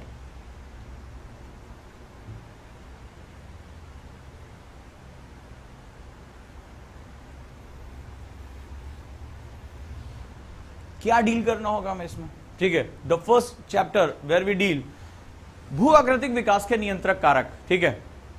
Words जरा ध्यान से, फैक्टर कंट्रोलिंग लैंडफॉर्म डेवलपमेंट, जरा ध्यान से समझो। लैंडफॉर्म डेवलपमेंट, ठीक है, दो चीजें इसमें छुपी हुई हैं। पहला है landform. So what is the meaning of landform?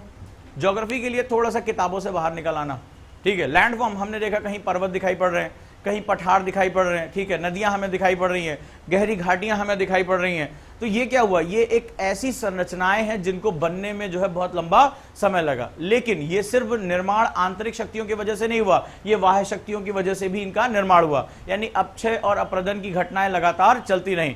कई बार आंतरिक शक्तियों ने, इंटरनल पावर्स ने इनको क्या हुआ? इनको इवॉल्व किया। हिमालय जैसा महान पर्वत उत्थान हुआ, लेकिन वहीं अरावली जैसा पर्वत क्या हुआ? घिसते घिसते गायब हो गया। तो इस पूरी लाइफ स्पैन में जो हम चीज देखते हैं कि आखिर इनका निर्माण कैसे हो रहा है और इनका जो है विनाश कैसे हो रहा है, इस निर्माण और विनाश की पूरी प्रक्रिया के बीच में लैंडफॉर्म्स जो होते हैं वो क्या होते हैं? डेवलप करते हैं, ठीक है, डेवलप करते हैं। अब इस टॉपिक में हमें बात करनी है भू आकृतिक विकास के नियंत्रक कारक, यानी कि वो एजेंट जो इसका निर्माण कर रहे हैं। जरा ध्यान से समझना, जहां तक मैं अपनी ज्योग्राफी जहां शुरू करता हूं, मेरी पूरी ज्योग्राफी में केवल 2 वर्ड हैं, केवल 2 कैरेक्टर्स हैं, एक होता है एनर्जी और एक होता है मैटर, ठीक है। इस बात को अपने दिमाग की गहराई तक लेकर चले जाओ। वन इज एनर्जी यानी ऊर्जा, और दूसरा होता है द्रव्य। ध्यान रखना, जब जब मैं भूगोल पढ़ाऊंगा मैं इसी के आसपास रहूंगा। द्रव्य और ऊर्जा का जो पूरा खेल है वही भूगोल की कुंजी है। वो जिस स्टूडेंट ने इसको पकड़ लिया उस स्टूडेंट ने ज्योग्राफी पकड़ ली, ठीक है। ध्यान रखना, ऊर्जा और द्रव्य ये दोनों संरक्षण के नियम का पालन करते हैं। Neither be created nor be destroyed, ना तो इनका निर्माण कर सकते हो और ना इनका विनाश कर सकते हो। केवल ये एक फॉर्म से दूसरे फॉर्म में चेंज होते हैं। लेकिन ध्यान रखना, ये जो फॉर्म चेंज होते हैं, यानी द्रव्य जाता है ऊर्जा में और ऊर्जा जाती है द्रव्य में, राइट, तो क्या होता है? ये अपने आप नहीं हो सकते, ये हमेशा कुछ एजेंट्स के माध्यम से होंगे, ठीक है। अगर मुझे किसी भी चीज को, ये डस्टर उठाना है या ये मुझे ये चीज उठानी है, तो मुझे क्या करना? मैं चाहता हूं यहां से यहां आ जाए, तो मुझे अपने हाथों से बल लगाकर इसको यहां से यहां तक लेकर आना पड़ेगा। So who is controlling this? कौन है इसके जो है ये जो डेवलपमेंट हो रहा है, मुझे ये विस्थापन यहां से यहां तक दिखाई पड़ रहा है, इस विस्थापन को करने वाला एजेंट कौन है? हमें उन एजेंट्स के, उन शक्तियों, उन पावर्स के बारे में जानना पड़ेगा। सो पहला टॉपिक हमारा होगा जब हम उन फैक्टर्स को जानेंगे, कौन कौन इसमें एजेंट्स इन्वॉल्व हैं जो इस भू आकृतिक विकास के नियंत्रण में महत्वपूर्ण भूमिका निभाएंगे, इसको जो है कंट्रोल करने का काम करते हैं, ठीक है। कैसे? क्या फेविक्विक से चिपकाया हिमालय जैसा पर्वत कि रातों रात गए और लगाया और चिपका कर चले आए? ये इवॉल्व हुआ है, 7.2 करोड़ साल पहले ये प्रोसेस शुरू हुआ था, और आज भी माना जाता है जो उसकी भूकंप की उस पर गतिविधियां, अर्थक्वेक हो रहा है, वो आज भी क्या हो रहा है? इसका निर्माण होता हुआ चला आ रहा है। जब अरावली के बारे में पढ़ोगे तो ये बहुत प्राचीन पर्वत है और बहुत लंबे समय में अपरदित होते होते होते होते आज एक टीले के रूप में हमें दिखाई पड़ रहा है अंतिम हिस्से पे। तो आखिर इतना जो मूवमेंट कैसे हुआ, इतना पदार्थ एक स्थान से दूसरे स्थान पर कैसे गया, चाहे वो उत्थान की तरफ गया हो चाहे वो पतन की तरफ गया हो। नदियों ने क्या किया? इंडस नदी यानी सिंधु नदी ने हिमालय को खड़े खड़े गॉर्ज के रूप में काट दिया। कहां से उसके पास इतनी शक्ति आई? उन शक्ति का सिद्धांत क्या है? ठीक है, क्यों सभी नदियां जो है वो पर्वतों को नहीं काट देती, कई बार रास्ता बदल देती हैं। जब वही नदियां अंबाला पहुंचती हैं तो वो वाटर डिवाइड के रूप में विभाजित हो जाती हैं, लेकिन जब वही नदियां जो होती हैं हिमालय में होती है तो हिमालय को काटते हुए वो अपना गॉर्ज बना देती हैं, अपना रास्ता परिवर्तित नहीं करती। कारण क्या है? तो वो फैक्टर कंट्रोलिंग जो होते हैं, चाहे वो इंटरनल हो चाहे वो एक्सटर्नल हो, बाह्य हो चाहे आंतरिक हो, इन शक्तियों का जो संतुलन होता है वो हमारा यहां पर काम करता है। इनके जो कुछ सेगमेंट्स होते हैं उनको अगर हम पढ़ लें, तैयार कर लें, हमारा अपने आप ये एक दिन में तैयार होने वाली चीज है। ठीक है, नेक्स्ट पॉइंट पे पहुंचते हैं। इसी का जो डेरिवेटिव आएगा उसको बोलेंगे इंडोजेनेटिक एंड एक्सोजेनेटिक फोर्सेस, यानी अंतरजात और बहिर्जात बल। इंडोजेनेटिक और एक्सोजेनेटिक फोर्सेस,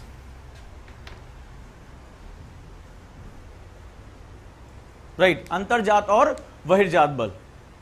अब देखो, इंडोजेनेटिक आंतरिक बल, पृथ्वी के अंदर क्या हुआ? अचानक से भूकंप, ज्वालामुखी, कहां से शक्तियां निकल कर आई? अंदर से निकल कर आई। ठीक है, तो वो आंतरिक शक्तियां जिसकी वजह से ये वॉल्केनिक एक्टिविटी यानी ज्वालामुखी की क्रियाएं हो रही हैं।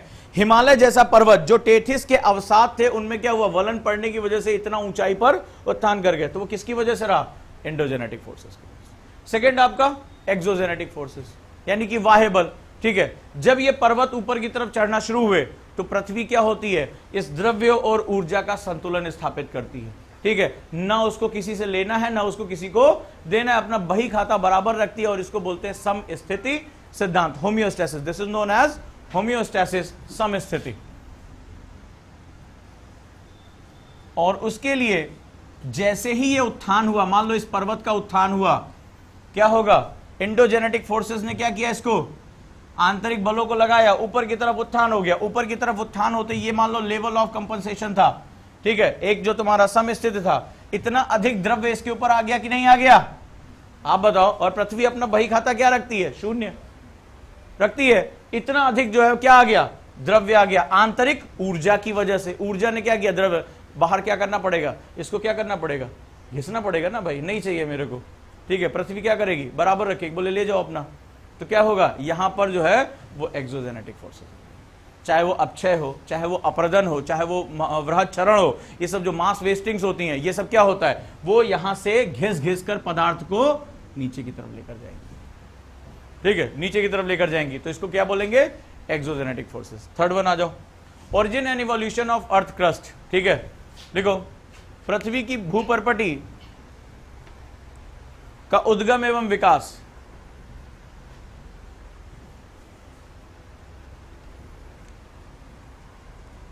पृथ्वी की भूपर्पटी का उद्गम एवं विकास, जी हां, क्योंकि ये हमारा क्या है? ये हमारा आवास है। ठीक है, यहां पर जहां हम रहते हैं वो कैसे बना, इसको लेकर हमारी बहुत धारणा है। ध्यान रखिएगा, भूगोल के साथ एक सबसे महत्वपूर्ण चीज है कि हम पास्ट में नहीं जा सकते।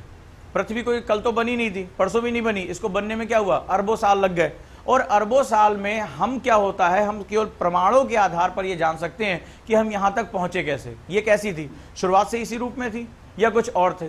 ठीक है, आखिर ये जो पृथ्वी पर लावा निकल कर आ रहा है वो कहां से निकल कर आ रहा है, उनका रूप क्या है, उनके जो है प्रकार क्या है, इसका हम क्या करते हैं? सिर्फ अंदाजा लगाते हैं। और अंदाजा लगाने में इस सेगमेंट में हम ये बात करेंगे कि आखिर इस पृथ्वी की भूपर्पटी का विकास कैसे हुआ, जहां पर आज हम रह रहे हैं, जहां हमारी मानवीय गतिविधियां और जहां पर ये कोयला, लोहा, ये सब पाया जा रहा है, खनिज पाए जा रहे हैं, उसका विकास हुआ कैसे। ठीक है, अगला देखते हैं, फंडामेंटल ऑफ जियोमैग्नेटिज्म, भू चुंबकत्व के मूल सिद्धांत।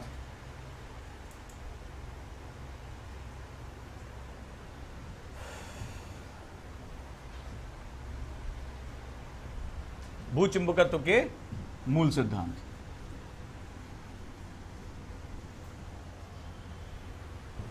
क्या है ये? हमारी जो पृथ्वी है, ठीक है, हमारी पृथ्वी की एक बड़ी खास बात है। जब यहां पर आप पढ़ोगे तो जब क्रस्ट में जाओगे और धीरे धीरे इंटीरियर के बारे में जाओगे तो तुम देखोगे जो इसके बीचों बीच कोर है वो सबसे भारी तत्व यानी लोहा और निकेल इसके कोर में पाए जाएंगे। ठीक है, इसके अंदर, सबसे पृथ्वी के अंदर पाए जाएंगे। पृथ्वी क्या हो रही है? घूर्णन कर रही है और अंदर जो चीज पाई जाएगी वो कुछ हिस्सा जो होगा वो द्रव अवस्था में होगा और कुछ हिस्सा जो है वो ठोस अवस्था में होगा।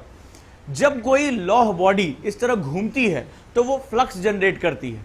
जैसे आप एक जो है वो लोहे की कील लीजिए और लोहे की कील को हवा में टांग दीजिए, आप उसको कितना भी घुमा दीजिए, आप ये देखेंगे कि जब भी वो लोहे की कील रुकेगी तो वो नॉर्थ और साउथ डायरेक्शन में रुकेगी। ये तो प्रयोग हम लोगों ने हाई स्कूल में करके देखा होगा। कौन है जो उसको बाधित कर रहा है, कौन जो उसको मजबूर कर रहा है कि वो हमेशा जो लोहे की कील है पृथ्वी के किसी में हिस्से में क्या होगा, वो नॉर्थ और साउथ जाएगी। अगर आप जो है वो जैसे हम लोग को हाई स्कूल में प्रैक्टिकल कराया जाते हैं तो उसमें आप मैग्नेटिक निडल लीजिए तो आप देखेंगे निडल जो है वो धीरे धीरे ऐसे ऐसे घूमते घूमते इसके साथ जा रही है। इसका मतलब है कि पृथ्वी के अंदर चुंबकत्व के गुण पाए जाते हैं। लेकिन अगर आप फैराडे लॉ पढ़ोगे तो फैराडे लॉ में ये होता था कि चुंबकत्व का गुण वहां पैदा होता था जहां पर फ्लक्स काटा जाता था। ठीक है, एक कुंडलिनी के अंदर जो है वो लोहे मैग्नेट को जो है वो ट्रेवल कराया जाता था, उससे क्या होता था, चुंबकत्व पैदा होता था। पृथ्वी ये फ्लक्स कैसे पैदा कर रही है, ये डायनामो जो है इसके अंदर, इसको बोलते हैं डायनामो, ये डायनामो है कहां, पृथ्वी का। और इस चुंबकत्व के क्या क्या प्रभाव हो सकते हैं वो हम किस में पढ़ेंगे, फंडामेंटल ऑफ जियोमैग्नेटिज्म। लिखो, राइट, भू चुंबकत्व के मूल सिद्धांत। अगला है physical condition of the interior of the अर्थ। लिखो, पृथ्वी के अंतरंग की प्राकृतिक दशाएं, पृथ्वी के अंतरंग की प्राकृतिक दशाएं, physical condition of the earth interior. English भी लिखते जाओ और हिंदी भी लिखते जाओ, बहुत आवश्यक है दोनों के लिए, कारण अभी बताऊंगा।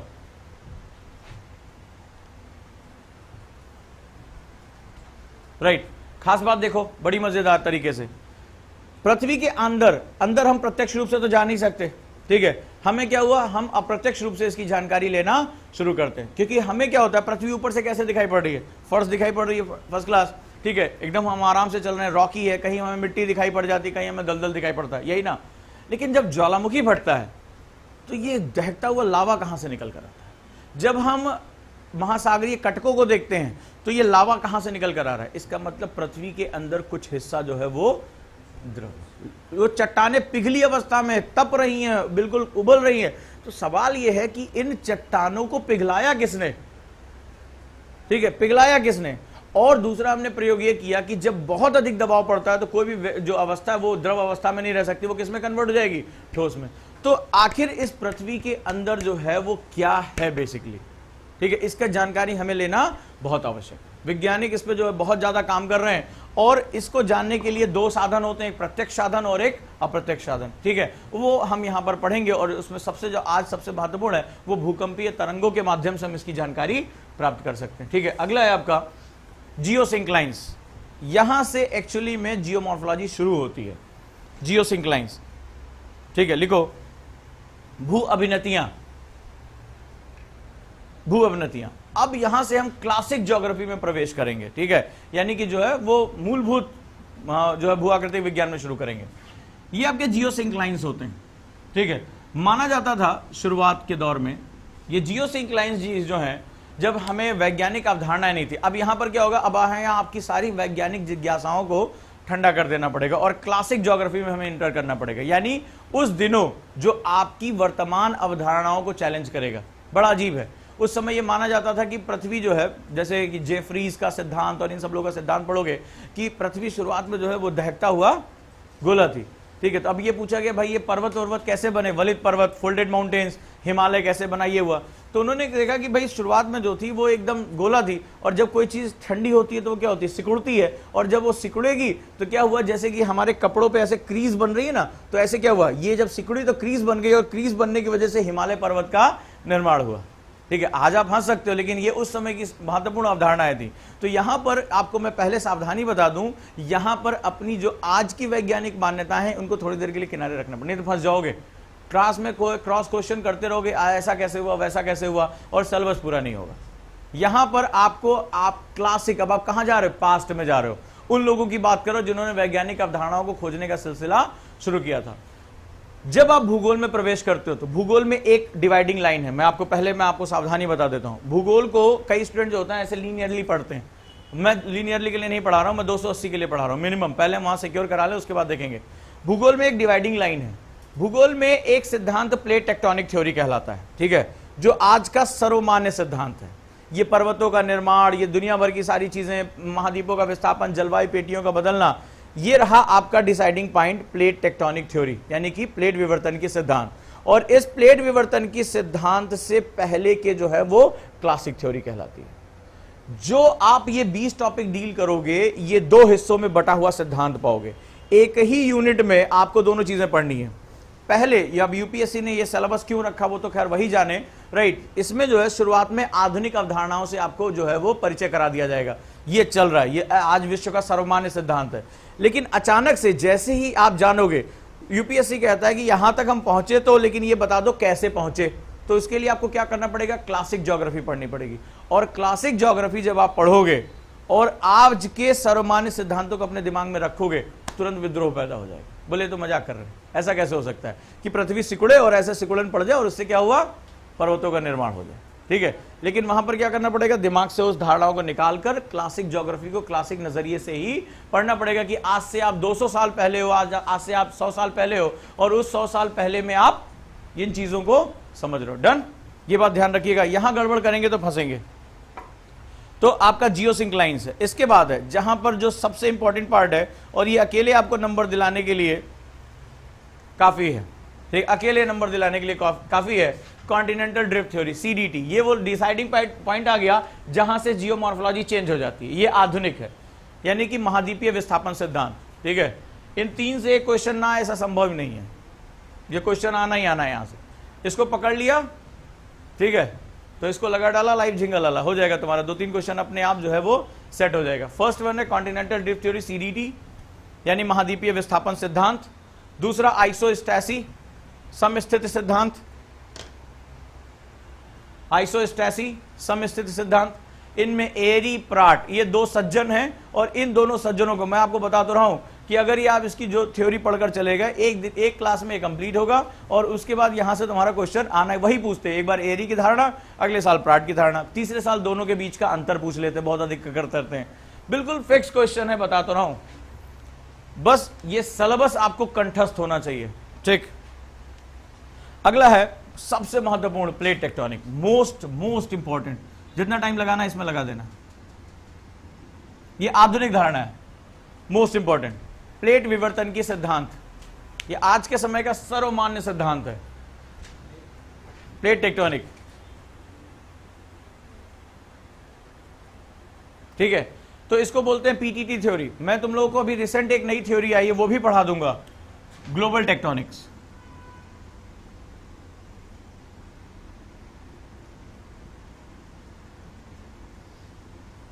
वैश्विक विवर्तन की सिद्धांत, इसको जीटीटी थ्योरी बोलते हैं, ठीक है। पीटीटी अभी तुम्हें जल्दी ये नहीं मिलेगा, तो एडवांस वर्जन में तुम्हें मैं जीटीटी भी पढ़ा दूंगा, ग्लोबल टेक्टोनिक थ्योरी, ठीक। अब आ जाओ क्लासिक ज्योग्राफी में। पहला 10वां नंबर जो है, recent view on mountain building, ठीक है। लिखो, पर्वतों की उत्पत्ति के संबंध में अभिनव विचार, पर्वतों की उत्पत्ति के संबंध में अभिनव विचार, यानी कि संसार के जो पर्वत पैदा हुए, ठीक है, इसमें से हम देख रहे हैं जो बने, निर्माण हुआ जिनका, उसमें से अधिक क्या है, वलित पर्वत हैं। लेकिन सभी वलित पर्वत नहीं है, ध्यान रखिएगा। पर्वतों के कई प्रकार होते हैं, जैसे कुछ वलित पर्वत है। वलित पर्वत का मतलब वलन पड़ना। वलन कैसे होता है जरा ध्यान से देखो, ये रहा एक पर्वत, ठीक है, एक कोई भी मान लो एक सेगमेंट है, एक कोई भूखंड आ रहा है, ध्यान से देखो यहां पर बोर्ड पे जो मैं तुम लोगों को बता रहा हूं, वलित पर्वत होते क्या है। ये आपका कोई भूखंड है, जब भूखंड मूवमेंट करते हैं, ठीक है, जब भूखंड यानी जो लैंड मासेस चलते हैं, तो आपको यहां कुछ दिखाई पड़ रहा है, कुछ हो रहा है यहां पे इस कागज के तल के साथ। अभी ये क्या है, समतल है, अभी क्या है, प्लेन है। इस समय तुम्हें कैसी स्थिति दिखाई पड़ रही है, कैसा हो रहा है, उभरता हुआ दिखाई पड़ रहा है, ठीक है। और क्या हो रहा है, इसमें फोल्डिंग पड़ रही है, क्या हो रहा है, इसमें वलन पड़ रहा है। अब ये जो हिस्सा तुम्हारा उठकर आया, पर्वत क्या होते हैं, ये उत्थान ही तो होता है, जो अपने साथ की भूमि से क्या होता है, उठा हुआ हिस्सा होता है। सो यहां पर जो होगा आपको पर्वतों की उत्पत्ति के सिद्धांत के रूप में दिखाई पड़ेगा। लेकिन कई हमेशा जो पर्वत होते हैं वो हमेशा क्या होते हैं, वलित पर्वत नहीं होते हैं। कई बार हमें पर्वत इस रूप में भी दिखाई पड़ते हैं, होते हैं कि नहीं होते हैं, ब्लॉक, खंड पर्वत, ठीक है, तो ये भी हमें दिखाई पड़ते हैं। तो यहां पर इस चैप्टर में, इस संसार में जो मुख्य प्रकार के पर्वत पाए जाते हैं उनके उत्पत्ति के संबंध में, यानी उसकी फिलॉसफी क्या है, उसके जो सिद्धांत क्या है, उसके हमें उसके विषय में क्या करना पड़ेगा, विचार करना पड़ेगा। चलिए अगले पॉइंट पर आते हैं, 11 नंबर,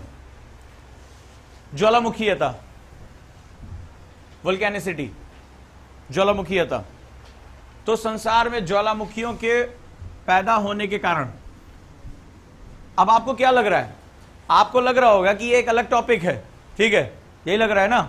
जैसे ही आपने पीटीटी कवर किया, ये अपने आप कवर हो जाएगा, क्योंकि पीटीटी में जैसे ही आप पढ़ोगे, जहां पर विनाशी किनारा होता है, डिस्ट्रक्टिव बाउंड्री होती है, ठीक है, जिसमें जब हम लोग बात करते हैं कॉन्टिनेंटल और ओशिनिक, जब आपका जो सेगमेंट जाता है तो क्या होता है वहां पर? अभी तो सुनने में अटपटा लग रहा है, लेकिन जैसे तुमने पीटीटी खत्म किया वैसे ही अपने आप खत्म हो जाएगा। सिर्फ इसमें तुम्हें 2-3 पॉइंट जोड़ने पड़ेंगे। ज्वालामुखियों के प्रकार कितने होते हैं, विशुवियस टाइप क्या होता है, फलाने टाइप क्या होता है, कहां कहां पाए जाते हैं, इनके लावा के प्रकार क्या होते हैं, बस इतना ही पढ़ना है। लेकिन इसकी उत्पत्ति के विषय में धारणाएं पहले आप खत्म कर चुके हो, यानी यहां आपको दोबारा उसको पढ़ने की आवश्यकता नहीं है। और मैं क्या करते जा रहा हूं, 20 टॉपिक मैंने बताया ना, 20 यूनिट्स हैं आपकी, और 20 यूनिट से मैं आपको सिद्ध कर दूंगा केवल 12 है, केवल 12 हैं, पढ़ना ही नहीं इसके आगे कुछ, ठीक।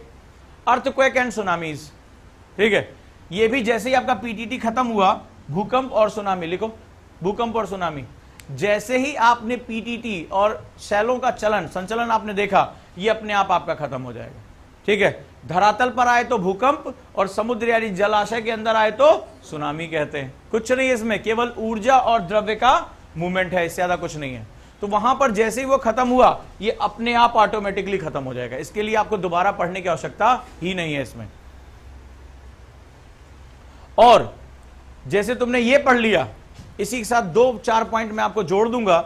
जीएस पेपर 3 में आपको एक बड़ा सेगमेंट पढ़ना है, जहां से हर हालत में क्वेश्चन आते हैं, उसको बोलते हैं आपदा प्रबंधन। निपट गया, इसी के साथ ही वो क्या हो जाएगा, निपट जाएगा। अगर आप कहोगे तो 2-4 पॉइंट दे दूंगा, नहीं तो फिर दोबारा आपके सिलेबस में है ही है। इसी के साथ जीएस पेपर 3 का हर साल का कंपलसरी क्वेश्चन है, इसी के साथ साथ निपट जाएगा, ठीक है। बहुत बड़ा, क्योंकि डिजास्टर मैनेजमेंट में जो बहुत बड़ा डिजास्टर होता है, वो या तो ज्वालामुखी या भूकंप या सुनामी के जैसे। इसके बाद धीरे धीरे जंगलों की आग, बादलों का फटना, वो जैसे जैसे ज्योग्राफी का जैसे आप हिस्सा खत्म होता जाएगा, आप उसको अपने आप करते चले जाओगे। चलो, अब यहां पर जो है, एक्चुअली में ये सबसे टफ पार्ट हम जहां पहुंच रहे हैं 13 नंबर पे, ये सबसे ज्यादा कॉन्सेप्चुअल पार्ट है, ठीक है। यहां पर आपको बड़े धैर्य की आवश्यकता होगी, पहले से मैं आपको बता दे रहा हूं, प्री प्रिपेयर रहिएगा। ये जो अगले जो ये तीनों सेगमेंट है 13, 14, 15, ये एक्चुअली में हार्ट ऑफ जियोमॉर्फोलॉजी है। यहां पर तुम्हें बिल्कुल क्लासिक ज्योग्राफी पढ़नी है, बड़े धैर्य के साथ पढ़ना है, और बहुत, क्योंकि ये जो है वो कई बार उबाऊ हो जाएगा, ठीक है। क्योंकि इसके लिए मुझे थोड़ी सी और जो है वो कुछ मॉडल्स बनाने पड़ेंगे, ताकि मैं आप लोगों को क्लास में दिखा सकूं होता क्या है इसमें। उस समय के जो है वो आपको शब्दों के बारे में जानना पड़ेगा, इसमें कुछ जर्मन वर्ड भी पढ़ने पड़ेंगे, जैसे पेडे प्लेन, पेने प्लेन, जैसे आपने एक जो है इंग्लिश में अमेरिकन स्कूल ऑफ थॉट में दिया, इसी तरह जो है वो जर्मन वर्ड्स भी आपको पढ़ने पड़ेंगे। तो यहाँ पर जो ये 3 पार्ट हैं, इनमें आपको बड़े धैर्य से इसको पढ़ना पड़ेगा। सबसे ज्यादा टाइम टेकिंग है, इसी में मुझे सबसे ज्यादा समय देना है। 13वां लिखो, भू आकृतिक चक्र एवं कॉन्सेप्ट ऑफ जियोमॉर्फिक साइकिल,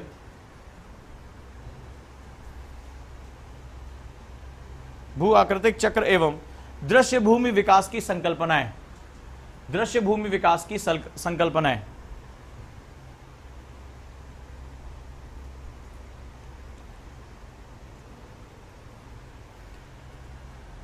तो संकल्पनाओं का मतलब, कॉन्सेप्ट्स का मतलब यहां पर क्या है, यानी यहां पर जो है अब ढेर सारे वैज्ञानिक, यहां पर जियोमॉर्फोलॉजिस्ट आ जाएंगे, और सभी जो हैं वो अपने इसके विषय में जानकारी देंगे। जैसे अब यहां पर खास बात क्या है, देखो यहां पर तुम्हें एटीट्यूड का लाना पड़ेगा, पहले प्रिपेयर कर दूं।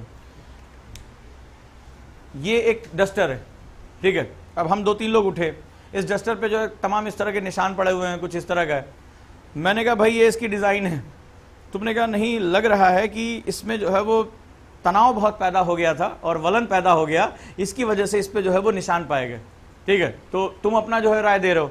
कोई कह रहा है नहीं, इस पर जो है वो नदियों के द्वारा जो है अप्रदन इस पे किया गया है, मेरे पास साक्ष्य मौजूद हैं, इस वजह से ये लाइनें बनी। तो तुम अपनी राय दे रहे हो, और अपनी राय के क्या कर रहे हो, उसके संदर्भ में अपने प्रमाण दे रहे हो। मैं अपनी राय दे रहा हूं, नहीं भाई इसमें जो है वलन पड़ा, इसकी वजह से ऐसा, यहां पर ये देखो जो निशान पाए गए वो इस वजह से पाए गए। तुमने कहा नहीं नहीं, यहां पर जो है पूर्व काल में नदियां बहा करती थी, आगे चलकर वो सूख गए, और इन नदियों के जो है वो अपर्दन की वजह से ये निशान बने हैं। तो हर व्यक्ति यहां पर क्या कर रहा होगा, यानी इस समय जो मेरे पास ये डस्टर मौजूद है, डस्टर इस समय क्या है, मेरा भू आकृतियां हैं, लैंडफॉर्म्स हैं, वो चाहे पर्वत हो सकते हैं, पठार हो सकते हैं, या मान लो बहुत गहरे मियांडर हो सकते हैं, ट्रेंचेस हो सकते हैं।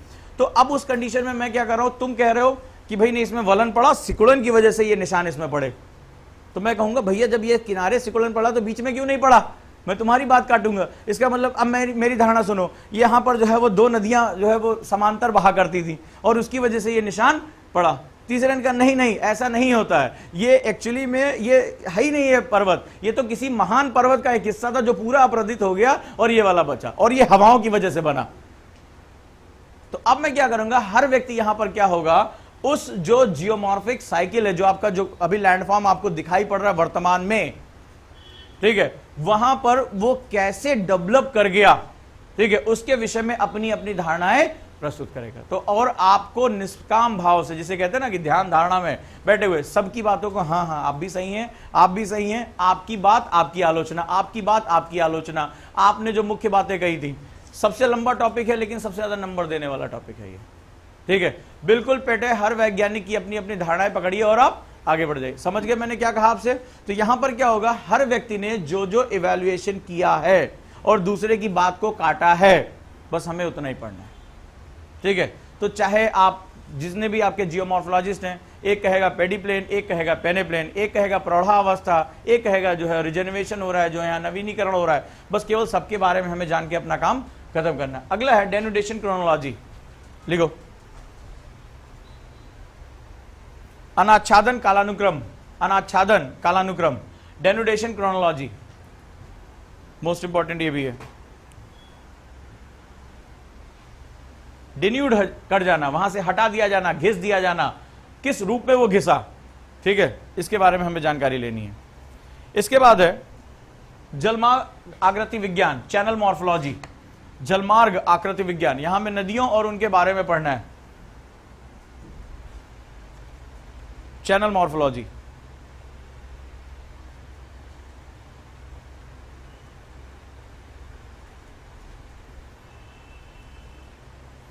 अगला है इरोजन सरफेस, अप्रदन पृष्ठ, इरोजन सरफेस, ये सभी क्लासिक ज्योग्राफी के पार्ट हैं। इरोजन सरफेस, अप्रदन पृष्ठ, 16वां नंबर।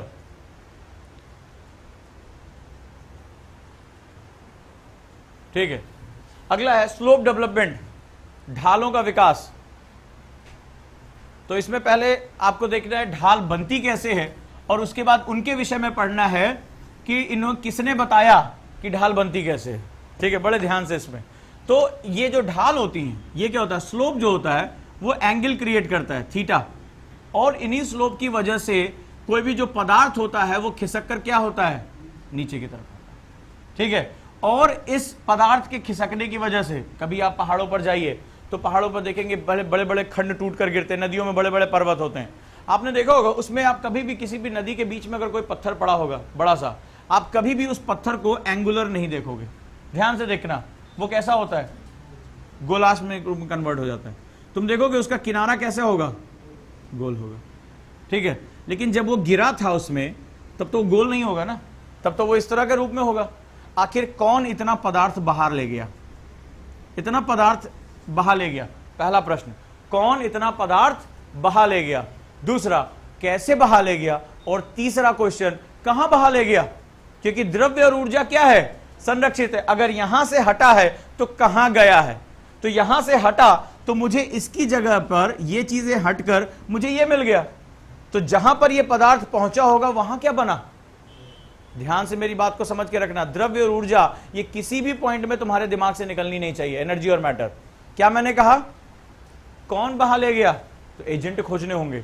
एजेंट खोजा नहीं कि तुम्हारी ज्योग्राफी का आधा हिस्सा कंप्लीट, ठीक है। कौन बहा ले गया, नदी, पवन, ठीक है, समुद्री जल, कौन इसको बहा कर ले गया, या ढाल, क्यों बहा कर लेकर गया, कैसे बहा कर लेकर गया, कैसे, उसके पास ताकत कहां से आई, नदी में कौन सा मोटर लगा हुआ है, तो वो मोटर कहां है, वो ढाल पर। नदियां क्या होती हैं, ऊपर से नीचे ढाल पर बह रही है ना, वही उसकी शक्ति है। वो ढाल किस प्रकार उसका जो एंगल है उसकी डायनेमिक एनर्जी, उसकी काइनेटिक एनर्जी में कन्वर्ट हो जाता है, बस ये हमें आइडेंटिफाई करना है। ये आइडेंटिफाई हो गया, कैसे बहाकर लेकर गया। लेकिन बात तुम्हारी खत्म नहीं होगी, तुम्हें दोनों इंड जोड़ने हैं, क्योंकि हमें 300 प्लस मार्क्स पे जाना है। कहां बहाकर लेकर गया, कहां ले गया भाई? यहां से हटा दिया। कई स्टूडेंट जो होते हैं यहां से हटा दिया, मेरा काम खत्म। नहीं, कहां ले जाकर इसने इस पदार्थ को निक्षेपित किया, और जहां निक्षेपित किया वहां क्या बना? क्योंकि तुम्हारे दिमाग में एक क्वेश्चन हमेशा रहना चाहिए कि द्रव्य और ऊर्जा दोनों क्या हैं? संरक्षित। अगर यहां से द्रव्य मैटर हटा है ऊर्जा के द्वारा, तो कहीं ना कहीं यह निक्षेपित किया गया, मुझे वो आइडेंटिफाई कर लेना कहां निक्षेपित किया गया है, और जहां निक्षेपित किया गया वहां किसी ना किसी आकृति का जन्म होगा ही होगा।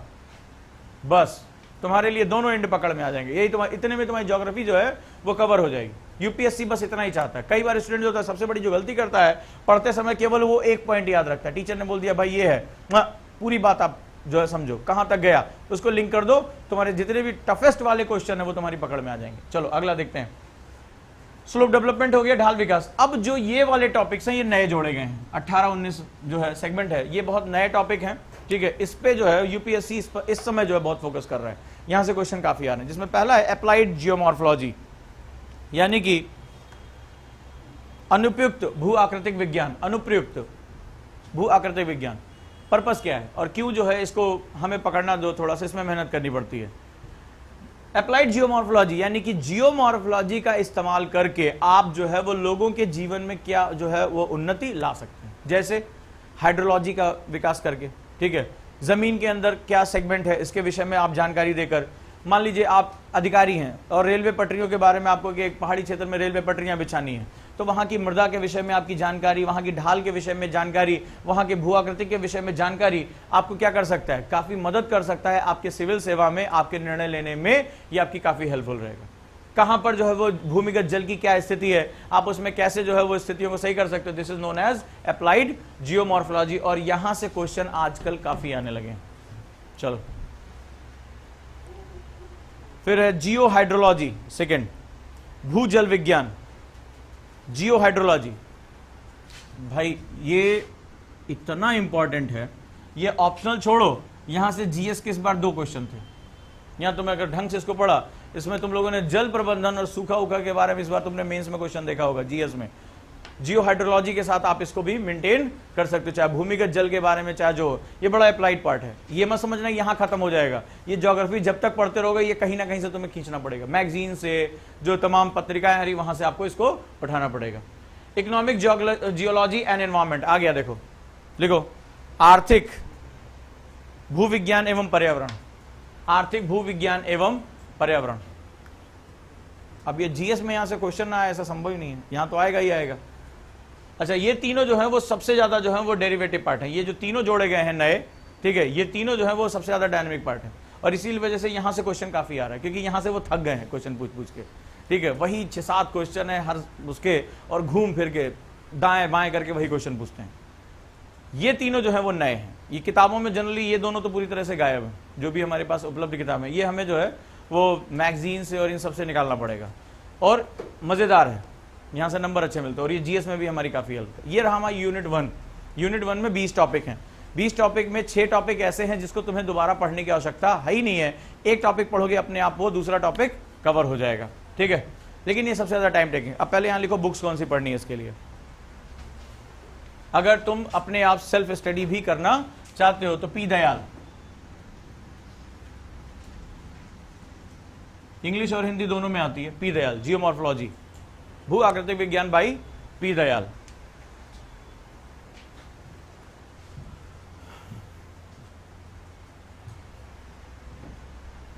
मैगजीन कौन सी पढ़ोगे अगर हमें 320 वाले हिस्से पे जाना है तो 2 मैगजीन्स या तो आप सब्सक्राइब करोगे या मैं क्लास में नोट्स में दूंगा उसमें। एक है ज्योग्राफी एंड यू, भूगोल और आप, इसका हालांकि मैंने कलेक्शन बना दिया है पूरा, ज्योग्राफी एंड यू 3 सालों का मैंने पूरा कलेक्शन बनाया है, भूगोल और आप। और दूसरा होता है कुरुक्षेत्र, एक मैगजीन आती है गवर्नमेंट की, कुरुक्षेत्र, हिंदी और इंग्लिश दोनों में। ये 2 मैगजीन्स आपके पास होनी चाहिए, ठीक है, तभी आप जो है इसमें वेरिएशंस लेकर आ पाओगे। इसके साथ साथ एक और अगर आप पढ़ पाओ तो ठीक है, जिसे बोलते हैं down to earth, down to earth, पर्यावरण और इसमें जियोलॉजी, हाइड्रोलॉजी, इनसे संबंधित अच्छे क्वेश्चन मिल जाते हैं, डाउन टू अर्थ, ठीक है। ये मैगजीन्स आपकी बहुत हेल्पफुल रहेगी। तब आप जो है मार्जिन इसमें ले पाओगे।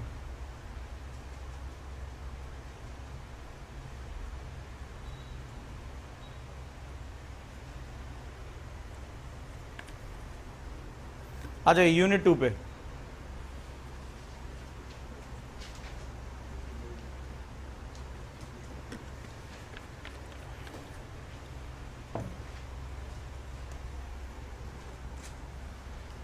क्लाइमेटोलॉजी, जलवायु विज्ञान, सेकेंड मोस्ट इंपॉर्टेंट सेगमेंट, जो आपके जीएस के लिए भी बहुत बहुत ज्यादा इंपॉर्टेंट है।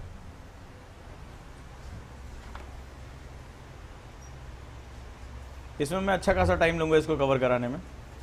क्लाइमेटोलॉजी, पहला टॉपिक है temperature and pressure belts of the world.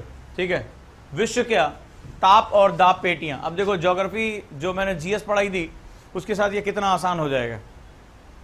ताप और संसार की ताप और दाब पेटियां।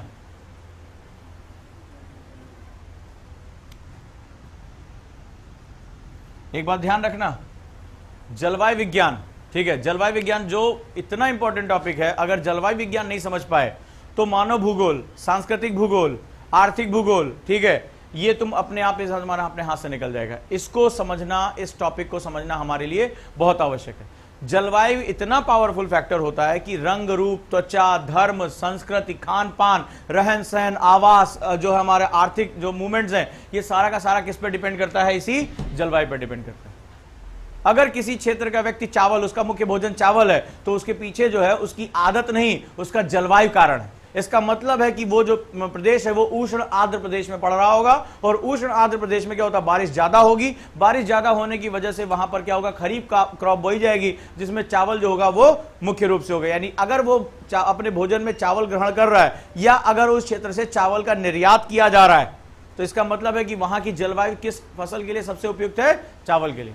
अगर कोई व्यक्ति मोटे अनाज जो है, अगर 4 लोग बैठे हुए हैं, मोटे अनाज को अगर वो खा रहा है, जैसे मान लो रागी हो गया, बाजरा हो गया, इसका मतलब वो एक ऐसे क्षेत्र में आ रहा है जहां वर्षा क्या होती है? कम मात्रा में होती है, और वर्षा कम होने की वजह से वहां की जो भूमि है बहुत उपजाऊ नहीं है, और इसी के लिए उसका खान पान क्या है? बिल्कुल अलग है। यहां तक कि त्वचा का रंग, जो हमारी आदतें होती है, हमारा धर्म तक जो होता है, वो किस पे डिपेंड होता है? जलवायु पे डिपेंड होता है। अगर ये बात हमारी समझ में आ जाती है, ये कुंजी है तुम्हारे भूगोल की, यहां पर अगर ये बात तुम्हें समझ में आती, मोस्ट इंटरेस्टिंग पार्ट है, मोस्ट डेरिवेटिव पार्ट है, आगे चलकर जो है तुम्हें बहुत सी चीजों का इसमें जवाब मिल जाएगा। यहां तक कि क्या कारण था कि पूरी दुनिया में जो आक्रांता हुए, पूरी दुनिया में जिन्होंने जो है पूरी दुनिया पे कब्जा किया, यूरोपियंस, वो केवल एक क्षेत्र विशेष से ही क्यों आए? कभी भूमध्य रेखा के लोगों ने पूरी विश्व पे कब्जा क्यों नहीं किया? आप उठाकर देख लो इतिहास, तुम कभी भी उसमें किसी भी जो है एशियन कंट्री का नाम नहीं पाओगे। फ्रेंच यही थे, पुर्तगाली, डच, ब्रिटिश, ये यहीं से क्यों आए? इन्होंने ही पूरी दुनिया पे काबू क्यों किया? क्या इसके पीछे वहां की जलवायु कोई फैक्टर है? बहुत इंपॉर्टेंट फैक्टर है। ठीक है, तो इसका जो जवाब है आप लोगों को, वो यहां से मिलना शुरू होगा। क्या कारण है कि आज जो पश्चिमी एशिया या मध्य एशिया जो है वो इतनी हिंसक जो है उठापटक से होकर क्यों गुजर रहा है? ठीक है, उसका भी जवाब तुम्हें यहां से मिलेगा। चलो, तो पहला आपका ये रहेगा। सेकंड है heat budget of the earth, पृथ्वी का ऊष्मा बजट, पृथ्वी का ऊष्मा बजट। थर्ड वन है एटमॉस्फेरिक सर्कुलेशन, वायुमंडलीय परिसंचरण, वायुमंडलीय परिसंचरण।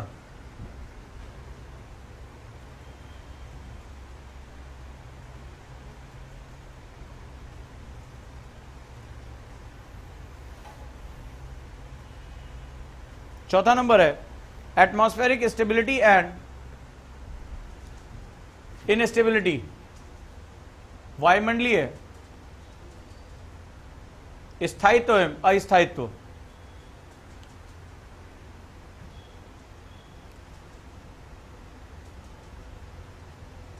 Stability and instability. अगला है प्लानेटरी एंड लोकल विंड्स। ये सभी एक सूत्र में बंधे हुए। मैं ऐसा पढ़ाऊंगा, यहां पर तुम पकड़ोगे पहला टॉपिक को और अपने आप ये सारा खींच के, मैं तुमसे कह रहा हूं बोर्ड पे करवाऊंगा तुमसे, और करवाया है अपनी जीएस की क्लास में। बोर्ड पर आकर कर, ये तुम्हें लग रहा है ये अलग अलग हैं, ये एक ही सूत्र में बंधे हुए। एक पकड़ोगे अपने आप खींचता हुआ सारा का सारा। यहां ये मानसून जेट स्ट्रीम जो है वो तुम्हारे लिए जो चुटकी बजाने खेल रहेगा। एक पकड़ोगे अपने आप खींच के सारा का सारा निकाल लोगे। अगला जो है प्लानेटरी एंड लोकल विंड्स, यानी कि वैश्विक और स्थानीय पवनें, वैश्विक और स्थानीय पवनें। छठा नंबर है मानसून और jet stream, monsoon and jet stream.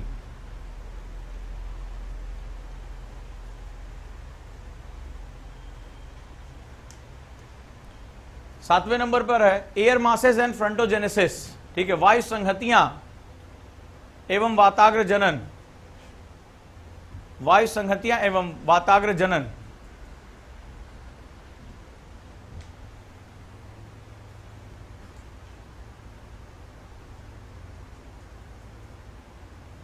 ठीक है, एयर मासेस एंड फ्रंटोजेनेसिस।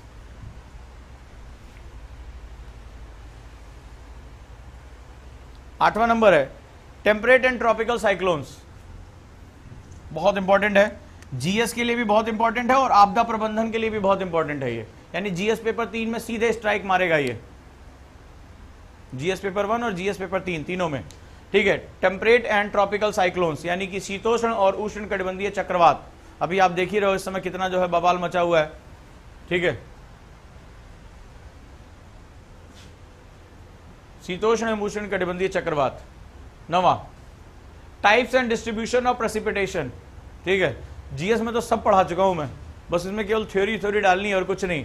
ठीक है, लिखो वर्षा का प्रकार एवं वितरण, वर्षा का प्रकार एवं वितरण।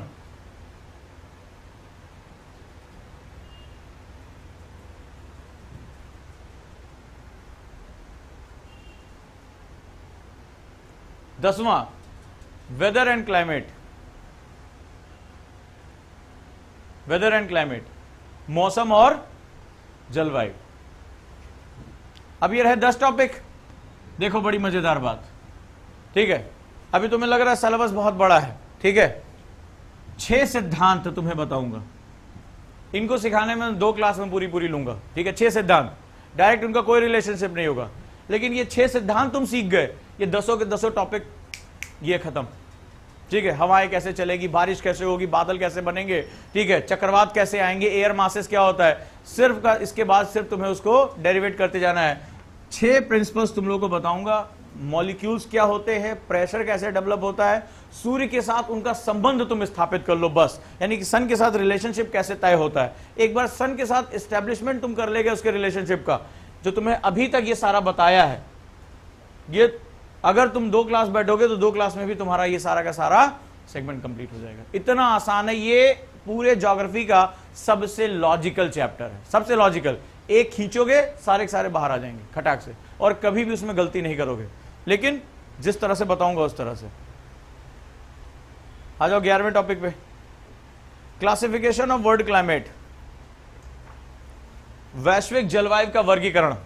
क्लासिफिकेशन ऑफ वर्ल्ड क्लाइमेट, वैश्विक जलवायु का वर्गीकरण महत्वपूर्ण है, यहां से हर साल एक क्वेश्चन आता ही आता है, और ये तुम्हें पर्यावरण प्रबंधन को समझने में जीएस में बहुत हेल्प करेगा। तो क्लासिफिकेशन ऑफ वर्ल्ड क्लाइमेट, इसमें तुम्हें 3 क्लासिफिकेशन पढ़ने हैं, और ये बिल्कुल पेट है, मतलब जिसे कहते हैं ना, जैसे मेहमान, खास मेहमान। ठीक है, कोपेन, ट्रेवार्था और थॉर्नवेट, ये 3 बंदों ने जो है वो वर्ल्ड का जो है क्लाइमेट दिया है। एक साल इनको एक को छोड़ के दूसरे को पकड़ते हैं, दूसरे को पकड़ते हैं, तीसरे को पकड़ते हैं, बस। ठीक है, यहां से क्लासिफिकेशन ऑफ वर्ल्ड क्लाइमेट से क्वेश्चन इनका बिल्कुल पेट है। इसके बाद हाइड्रोलॉजिकल साइकिल, लिखो जल चक्र, जल चक्र।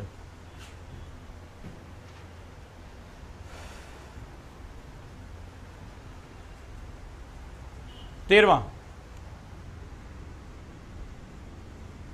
जीएस के लिए भी बहुत इंपॉर्टेंट है, ग्लोबल क्लाइमेट चेंज, वैश्विक जलवायु परिवर्तन। अब इस शब्द के बारे में तुम्हें बताने की आवश्यकता तो नहीं है, एक आध ऐसे भी फंस जाए, हो सकता है इसी में फंस जाए यहां से, इसीलिए मैंने इसको मोस्ट इंपॉर्टेंट लिखा है। वैश्विक जलवायु परिवर्तन तथा जलवायु परिवर्तन के संबंध में मानव की भूमिका,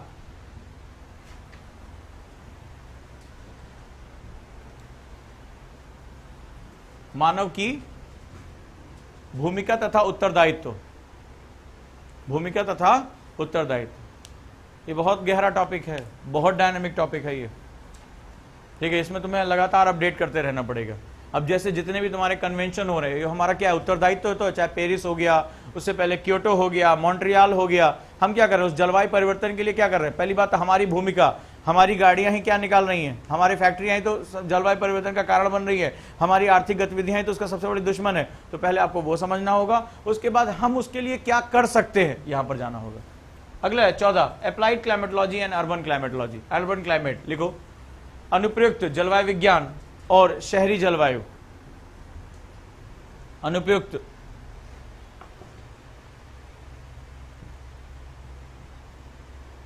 जलवायु विज्ञान और शहरी जलवायु, ये रहे इसके 14 टॉपिक।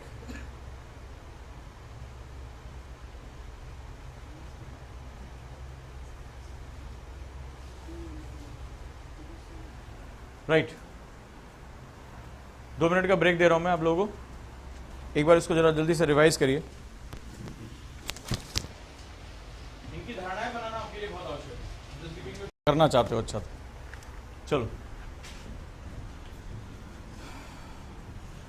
अगला जो हमारा सेगमेंट है ओशिनोग्राफी, समुद्र विज्ञान।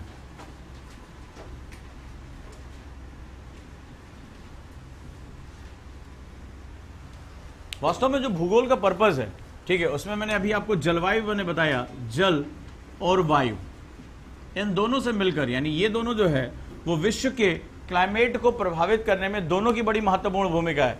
तो वायु के गुणों को हम लोगों ने इससे पहले वाले चैप्टर में समझा, हवाएं कैसे चल रही है, बारिश कैसे हो रही है। अगला जो सेगमेंट है वो जल के गुण है। विश्व में जो सबसे बड़ा हिस्सा है वो जल का हिस्सा है, ठीक है, लगभग 72-73% जो है वो वाटर बॉडीज हमारे पास है, बहुत मेजर जो है हमारा सेगमेंट है। और ये जो जल जितना सामान्य दिखाई पड़ता है उससे कहीं अधिक गहरा और इसके कई जो है वो आयाम है।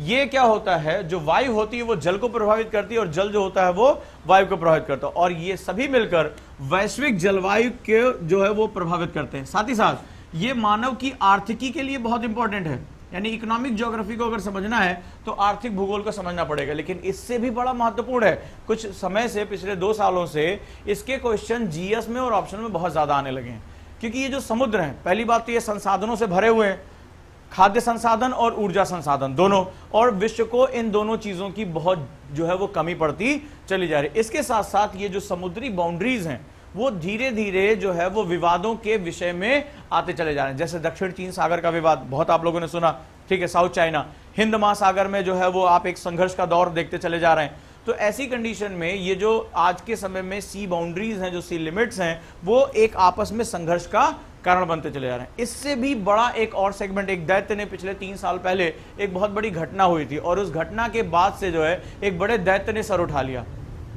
लगातार आप जानते हैं कि विश्व में जो सबसे ज्यादा तेल जो होता है, ठीक है, वो तेल जो होता है वो समुद्रों के माध्यम से प्रवाहित किया जाता है, ठीक है, यातायात किया जाता है एक पोर्ट से दूसरे पोर्ट, दूसरे पोर्ट से तीसरे पोर्ट। अभी आपने देखा कल जो है वो अमेरिका से पहली बार जो कच्चा तेल भारत पहुंचा, कल की न्यूज थी है, ठीक है, आप लोगों ने भी पढ़ा उसका।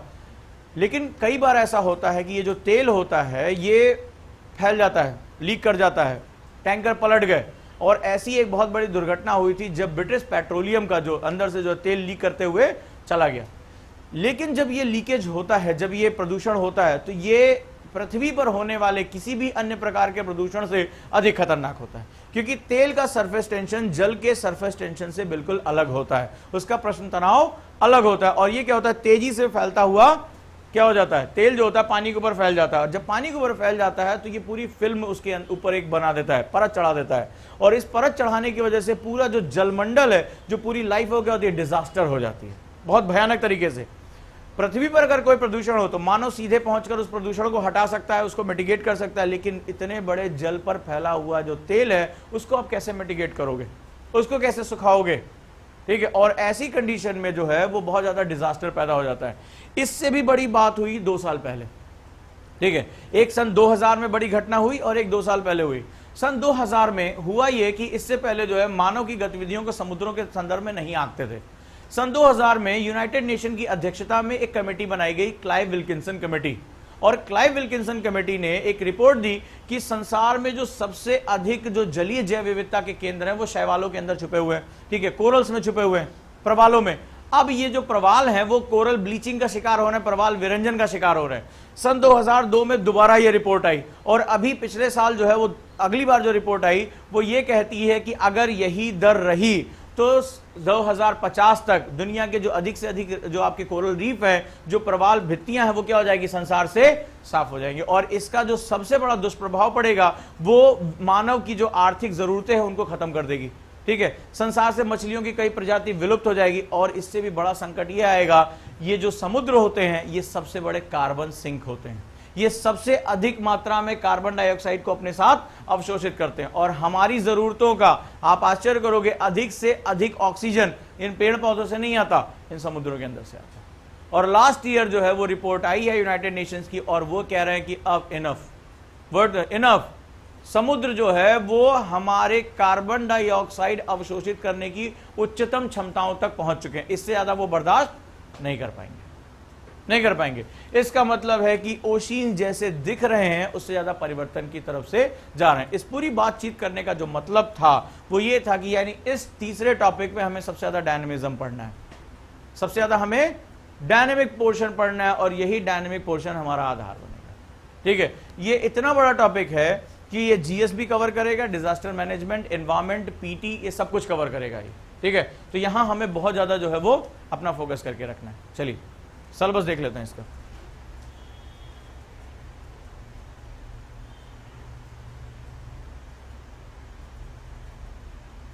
समुद्र विज्ञान, चलो पहला टॉपिक लिखो,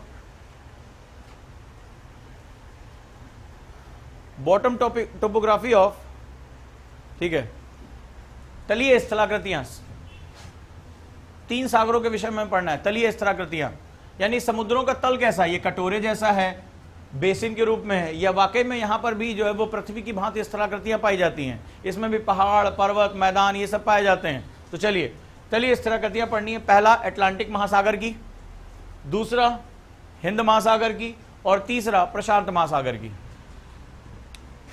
देख रहे हो सिलेबस कितना कॉन्क्रीट है, खाली 3 ही तुम्हें पढ़ना ही है। ठीक है, इतना पढ़ लिया, एक क्वेश्चन तुम्हारा यहां से आएगा। ठीक है, अगला temperature and salinity of the ocean, ताप और समुद्रों की ताप और लवणता, महासागरों की ताप और लवणता, महासागरों की ताप और लवणता, सैलिनिटी। अगला समुद्रों का ऊष्मा और लवणीय बजट, समुद्रों का ऊष्मा और लवणीय बजट। पढ़ना क्या होगा, पढ़ना क्या होगा यहां पर, इससे पहले याद होगा तुम लोगों को मैंने ऊष्मा बजट बताया था। अब जरा देखो, लॉजिक लगाओ। ठीक है, 10-20 नंबर तो तुम्हें अपने लॉजिक पर खींचने हैं। कैसे, बजट मतलब क्या होता है, बजट मतलब क्या होता है, कितनी इनकम और कितना आउटगोइंग। ठीक है, आपकी कितनी रिसीव हुआ और कितना गया।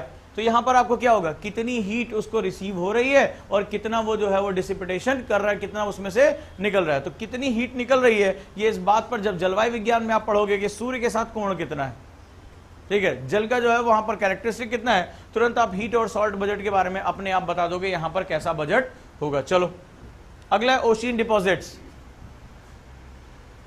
समुद्री निक्षेप, समुद्री निक्षेप डिपॉजिट्स। 5वां नंबर पर समुद्री तरंगे, वेव्स।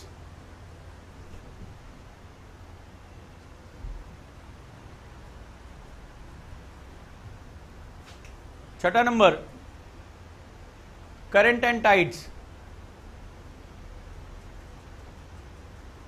धाराएं एवं ज्वार भाटा, धाराएं एवं समुद्री धाराएं एवं ज्वार भाटा।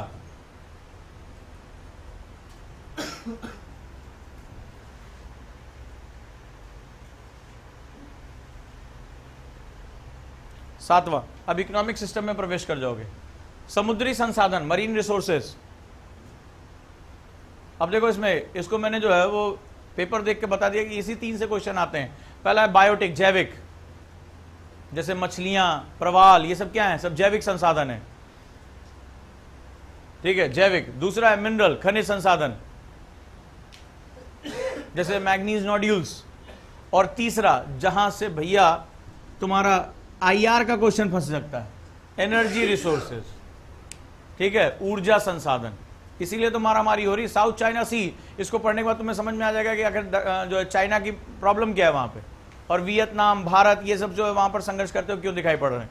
ठीक है, ये जो अपतट होते हैं, ये क्या होता है, सबसे बड़े ऊर्जा के संसाधन, और संसार में ऊर्जा का संकट जो है, ऊर्जा सुरक्षा आज सबसे बड़ा हिस्सा बना, और खासतौर पर दक्षिण एशिया और पूर्वी एशिया के बीच में। ठीक है, क्योंकि ये क्या है, ये उभरते हुए देश हैं, आर्थिक गतिविधि में आगे जा रहे हैं, और इनको बड़ी मात्रा में क्या चाहिए, ऊर्जा की आवश्यकता है। तो ऊर्जा में जो है एनर्जी रिसोर्सेज के लिए ये बहुत महत्वपूर्ण है। चलिए अगला है कोरल रीफ। ठीक है, ये तुम्हारे पीटी और मेंस जीएस दोनों के लिए बहुत इंपॉर्टेंट है। कोरल रीफ, प्रवाल भित्तियां, सीधे उठाकर पूछा था, क्लाइव विल्किंसन रिपोर्ट पर जो है वो टिप्पणी करिए, प्रवाल भित्तियां। अगला है जो परमाणु, उसकी वजह से दिक्कत आती है, ये पीटी में भी कई बार क्वेश्चन पूछा गया है, कोरल ब्लीचिंग, प्रवाल विरंजन, कोरल ब्लीचिंग। 10वां है सी लेवल चेंजेस, समुद्र तल में परिवर्तन, ये भी पर्यावरण संकट से जुड़ा हुआ है। आप लोगों ने मालदीव के बारे में सुना होगा, क्या है उस देश की खास बात, समुद्र तल से मात्र 3 मीटर ऊपर है, जिसमें 1 मीटर तक पानी ऊपर चढ़ चुका, 2 मीटर और चढ़ गया पानी तो वो पूरा देश डूब जाएगा। ठीक है, तमाम ये देश जो है वो माना जा रहा है कि सी लेवल में अगर चेंजेस होते हैं, अगर समुद्र का जल जलवायु परिवर्तन के ऊपर उठता है, तो क्या होगा, संसार के तमाम देश जो होंगे वो उसके नीचे जो है डूब जाएंगे, पानी में डूब जाएंगे। उसमें भारत का भी बड़ा हिस्सा है। उन्होंने जो है पानी के अंदर उसी चेतना के लिए जो है मीटिंग की थी पानी के अंदर। अगला जो है 11 most important, law of sea and marine pollution, लिखो, ये बड़ा इंपॉर्टेंट है। समुद्रों से संबंधित नियम, समुद्रों से संबंधित कानून, लॉ ऑफ द सी, और समुद्री प्रदूषण, मरीन पॉल्यूशन, इंपॉर्टेंट। ठीक है, इसके साथ साथ ये जीएस के लिए भी बहुत इंपॉर्टेंट है, ध्यान रखना। Law of the sea and marine pollution, इस बार पीटी में क्वेश्चन आया था, इस बार पीटी में क्वेश्चन आया था जो सबसे टफ क्वेश्चन था। ठीक है, और एक नहीं 2 क्वेश्चन आए थे इस बार पीटी में। ठीक है, यहीं से उठकर ये होते ही तुम्हारा वो सारा कवर हो जाएगा। लॉ ऑफ द सी से 2 क्वेश्चन आए थे। तो इसमें कुल टोटल कितने 11 टॉपिक हैं ओशिनोग्राफी में। ठीक है, सबसे ज्यादा टॉपिक जियोमॉर्फोलॉजी में, उससे कम, फिर धीरे धीरे जो है ये सेगमेंट कम होता जा रहा है।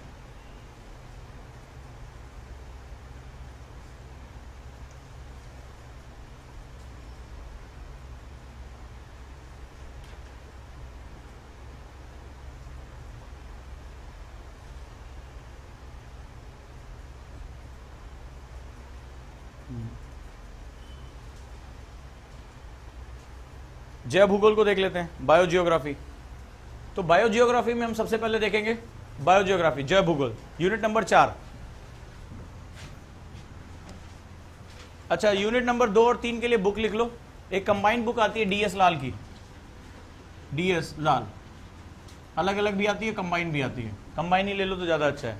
ठीक है, यानी कि आपका जलवायु विज्ञान और समुद्र विज्ञान के लिए, क्लाइमेटोलॉजी एंड ओशिनोग्राफी के लिए डीएस लाल की बुक बहुत इंपॉर्टेंट किताब है। ठीक है, इसके लिए आप देख सकते हो। इसमें जो पहला है, यहां पर आपको जो है that is the base of environment. ठीक है, तो बायोजियोग्राफी जो है वो एनवायरमेंट जियोग्राफी का बेस है, ह्यूमन जियोग्राफी का बेस है। मानव की जो कृतियां शुरू होती है, मानव की एक्टिविटी शुरू होती है, वो कहां से शुरू होती है, कृषि से शुरू होती है। मानव कहां से जो है समाज के रूप में परिवर्तित हुआ, जो हमारी प्राइमरी एक्टिविटी क्या थी, एग्रीकल्चर, और एग्रीकल्चर के लिए सबसे जरूरी क्या होता है, मृदा का होना। ठीक है, यहां तक कि वन संसाधनों का होना, पर्यावरण का होना किस बात पर डिपेंड करता है, मृदा के ऊपर डिपेंड करता है, सॉइल के ऊपर डिपेंड करता है। बायोजियोग्राफी में जो मेजर पोर्शन होगा वो यहां से काम करेगा। सबसे पहले है जेनेसिस ऑफ सॉइल, लिखो, मृदा की उत्पत्ति, जेनेसिस ऑफ सॉइल, मृदा की उत्पत्ति, पहला टॉपिक। इसमें 11 टॉपिक हैं टोटल। अगला है classification and distribution of soil. ठीक है, मृदा का वर्गीकरण एवं वितरण, वर्गीकरण और वितरण। अगला है सॉइल प्रोफाइल, मृदा परिच्छेदिका, मृदा परिच्छेदिका, सॉइल प्रोफाइल, मृदा परिच्छेदिका। चौथा, ये जीएस के लिए भी बहुत इंपॉर्टेंट है, हर साल एक क्वेश्चन आपको यहां पीटी में भी मिलता है, मेंस में मिलता है, सॉइल इरोजन, मृदा अप्रदन, हर साल एक क्वेश्चन आता है यहां से, मृदा अप्रदन। ये भी अगला जो है ये भी जीएस के लिए बहुत इंपॉर्टेंट है।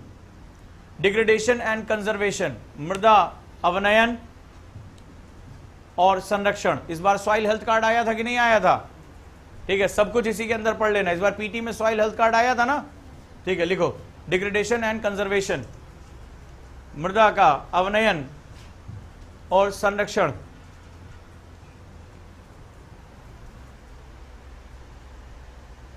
छठे नंबर पर है factor influencing word distribution of plant and animals. लिखो वैश्विक पादप एवं जंतुओं के वितरण को प्रभावित करने वाले कारक।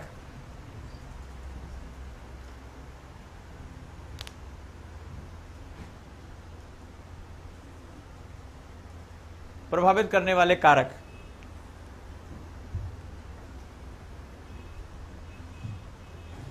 अब देखो, आगे बढ़ने से पहले हम थोड़ा सा यहां पर डिस्कशन कर लेते हैं।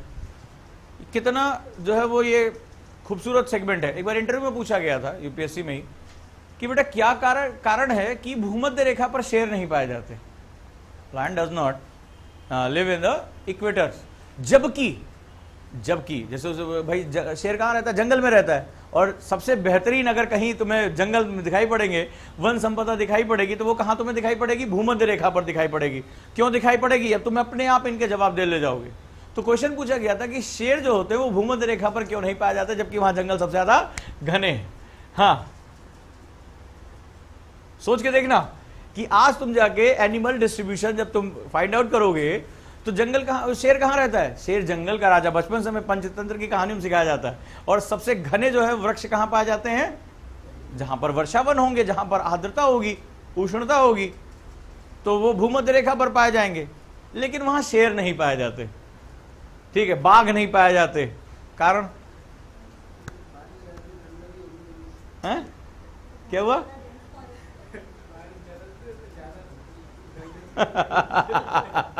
ठीक है, हाँ भाई, सोच के देखना। तो इस तरह के क्वेश्चन इंटरव्यू में पूछ लिया था। बहुत लॉजिकल क्वेश्चन है ये, बहुत लॉजिकल क्वेश्चन है। ठीक है, सबसे ज्यादा जो शेरों की प्रजाति कहां पाई जाती है? सवाना में। ठीक है, सवाना में। इसको hunting ground of the world कहते हैं, जो आपका अफ्रीका का हिस्सा है। शेर को शिकार करने के लिए लंबी दूरी तय करनी पड़ती है, उसको दौड़ने के लिए स्थान चाहिए होता है, तभी वो अपना शिकार पकड़ पाता है। ठीक है, और इतने घने वन है कि वहां पर क्या होता है? आपको दौड़ने के लिए स्थान मिलता है नहीं। झाड़ियां इतनी ज्यादा, आपकी मूवमेंट को क्या होता है? बाधित होता है। उसको छिपने के लिए लंबी लंबी घास चाहिए होती है, एलिफेंट ग्रास बोलते हैं उसको। वो कहां पाया जाता है? सवाना में पाया जाता है। तो जो उसके शिकार के लिए, उसके भोजन के लिए, उसके छुपने के लिए जो आदर्श स्थितियां, वो कहां पे मौजूद है? सवाना में मौजूद है। ठीक है, और दूसरा क्या होता है? जब वो दौड़ता है तो उसकी बहुत ऊष्मा खर्च होती है। ठीक है, ऊष्मा खर्च होती है, उसकी मसल्स पे बहुत जो है वो जोर पड़ता है, चाहे वो शेर हो चाहे चीता हो। और जो आर्द्र प्रदेश होते हैं, जहां पर इक्वेटोरियल जोन होता है, वहां आर्द्रता इतनी ज्यादा होती है कि आप जो है वो फिजिकल एक्टिविटी बहुत ज्यादा नहीं कर सकते। क्या होगा? आदमी प्रेसिपिटेशन से ही मर जाएगा बेचारा शेर, वहीं हाँपता रहेगा इधर से ग्लूकोज की बोतल लेकर। तो ये जो है वो जो आपका लॉजिक होता है वो यहां से डेवलप होकर आता है। चलिए अगला देखते हैं। 7वां number, problem of deforestation and conservation measures. बहुत इंपॉर्टेंट है ये भी, लिखो निर्वनीकरण और संरक्षण से संबंधित निर्वनीकरण से संबंधित परेशानियां, चुनौतियां, समस्याएं तथा संरक्षण के उपाय। 3-4 बहुत इंपॉर्टेंट जो है इसमें सेगमेंट होते हैं, सीधे क्वेश्चन बनकर आता है। सामाजिक वानिकी, सोशल फॉरेस्ट्री जिसे कहते हैं, ठीक है, यह तमाम वृक्षारोपण के कार्यक्रम, ये सारा जो है लॉजिक बेस पर आ जाता है यहाँ पर। ठीक है, तो निर्वनीकरण से क्या समस्याएं हो सकती हैं, नंबर 1, और ये तो लॉजिक आपको पता ही होगा। सेकंड, कौन कौन से उपाय जो है वो किए जा रहे हैं। अगला है सोशल फॉरेस्ट्री, सामाजिक वानिकी। 8वां सोशल फॉरेस्ट्री, सामाजिक वानिकी। एग्रो फॉरेस्ट्री, कृषि वानिकी, कृषि वानिकी। फिर वाइल्ड लाइफ, वन संसाधन, वन जीवन, वन्य जीवन, वाइल्ड लाइफ। क्या लग रहा है? ये तैयार हो गया तो पीटी का एनवायरमेंट पोर्शन तैयार हो जाएगा? हो जाएगा भाई। और 11वां मेजर जीन पूल सेंटर्स, देखो प्रमुख जीन केंद्र, प्रमुख जीन केंद्र, इंपॉर्टेंट है ये, ठीक है, मेजर जीन पूल सेंटर। और पेपर 1 का 5वां यानी फर्स्ट पार्ट का 5वां लास्ट टॉपिक जो है वो एनवायरमेंटल ज्योग्राफी है,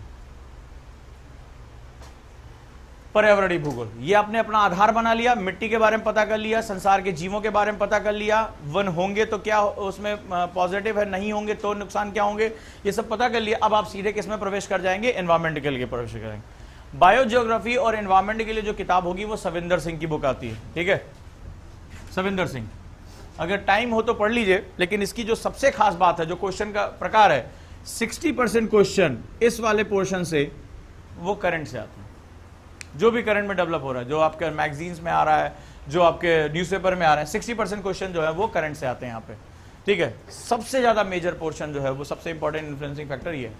चलिए, पहला है प्रिंसिपल ऑफ इकोलॉजी। ये वाला यूनिट खत्म, जो तुम एनवायरमेंट चिल्लाते हो ना, 15 क्वेश्चन आते हैं, 12 क्वेश्चन आते हैं पीटी में, वो तुम्हारा इसी के साथ साथ निपट जाएगा।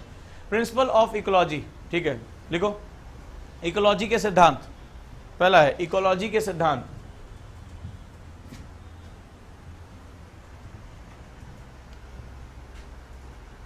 दूसरा है ह्यूमन इकोलॉजिकल एडेप्टेशन, मानव पारिस्थितिकी अनुकूलन, मानव पारिस्थितिकी अनुकूलन। तीसरा ऑफ कोर्स सबसे important, influence of man on ecology and environment, ठीक है, मानव का पारिस्थितिकी और पर्यावरण पर प्रभाव, मानव ही तो प्रभाव डाल रहा है।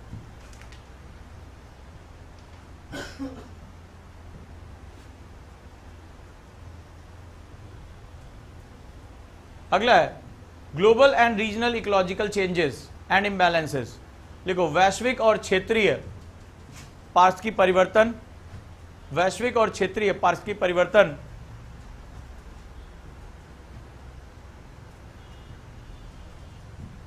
और असंतुलन,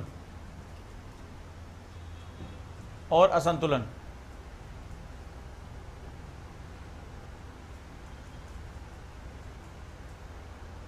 इकोसिस्टम पारिस्थितिकी तंत्र, देयर मैनेजमेंट उनका प्रबंधन, एंड कंजर्वेशन उनका संरक्षण, प्रबंधन एवं संरक्षण। ध्यान रखना, एक एक शब्द को ध्यान रखना, इसी में ही तुम क्वेश्चन अपना प्रेडिक्ट कर लोगे क्या क्वेश्चन जाएगा।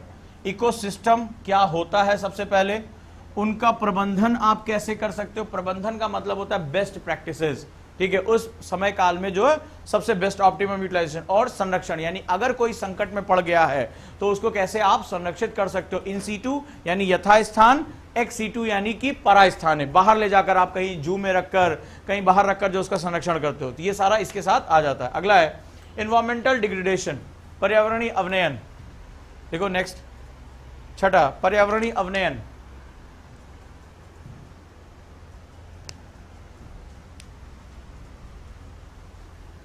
सातवां मैनेजमेंट एंड कंजर्वेशन, प्रबंधन एवं संरक्षण की विधियां, प्रबंधन एवं संरक्षण की विधियां।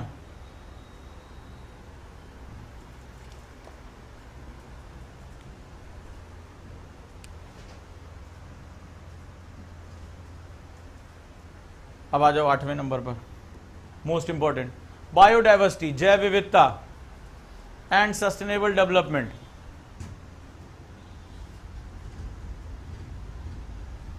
धारणीय विकास, जैव विविधता एवं धारणीय विकास। इस सिलेबस को लिखाने का एक मकसद है, अगर इस टॉपिक पे तुम्हें अपने कमांड बनानी है, शब्दों के साथ खेल लेना, सीधे सीधे क्वेश्चन शब्द। इकोलॉजी से क्या समझते हैं, पारिस्थितिकी तंत्र से आप क्या समझते हैं, धारणीय विकास से आप क्या समझते हैं, ठीक है, जैव विविधता से आप क्या समझते हैं। पहला तो इसमें आपको दो फैक्टर पढ़ने हैं। पहला तो जिनका ये, क्योंकि ये साइंस से डेरिवेटिव, बायोलॉजी से डेरिवेटिव पार्ट होता है ये, तो सबसे पहले तो आपको सीधे उसका मतलब पता होना चाहिए। उसके बाद अगले हिस्से में हम इसको कैसे प्रयोग करते हैं। अब मैं बताऊंगा कि इस टॉपिक पे अपनी कमांड करने के लिए आपको एक धारणा से होकर गुजरना पड़ेगा। मैं इसको खत्म करा दूं फिर बताता हूं। एनवायरमेंटल पॉलिसी, पर्यावरणीय नीतियां, चाहे वो वैश्विक हो चाहे देश की हो, दोनों आपको ध्यान रखना पड़ेगा। ये आपका करंट से जुड़ा हुआ पार्ट है। इसके लिए आपको इंडिया ईयर बुक और ये सारा चीज पढ़नी पड़ेगी, समाचार पत्र, एनवायरमेंटल पॉलिसी, पर्यावरणीय नीतियां।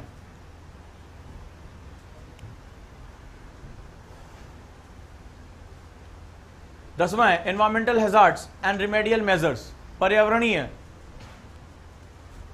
आपदाएं। अभी आपने देखा दिल्ली में ही एक कूड़े का ढेर जो है वो लुढ़क गया, ठीक है, वो दब गया, उसमें क्या हुआ, 2 लोगों की मौत हो गई और बहुत ज्यादा जो है वो नुकसान हुआ। तो पर्यावरणीय हैजार्ड्स, ठीक है, पर्यावरणीय आपदाएं और रिमेडियल मेजर्स, उनसे बचाव के उपाय।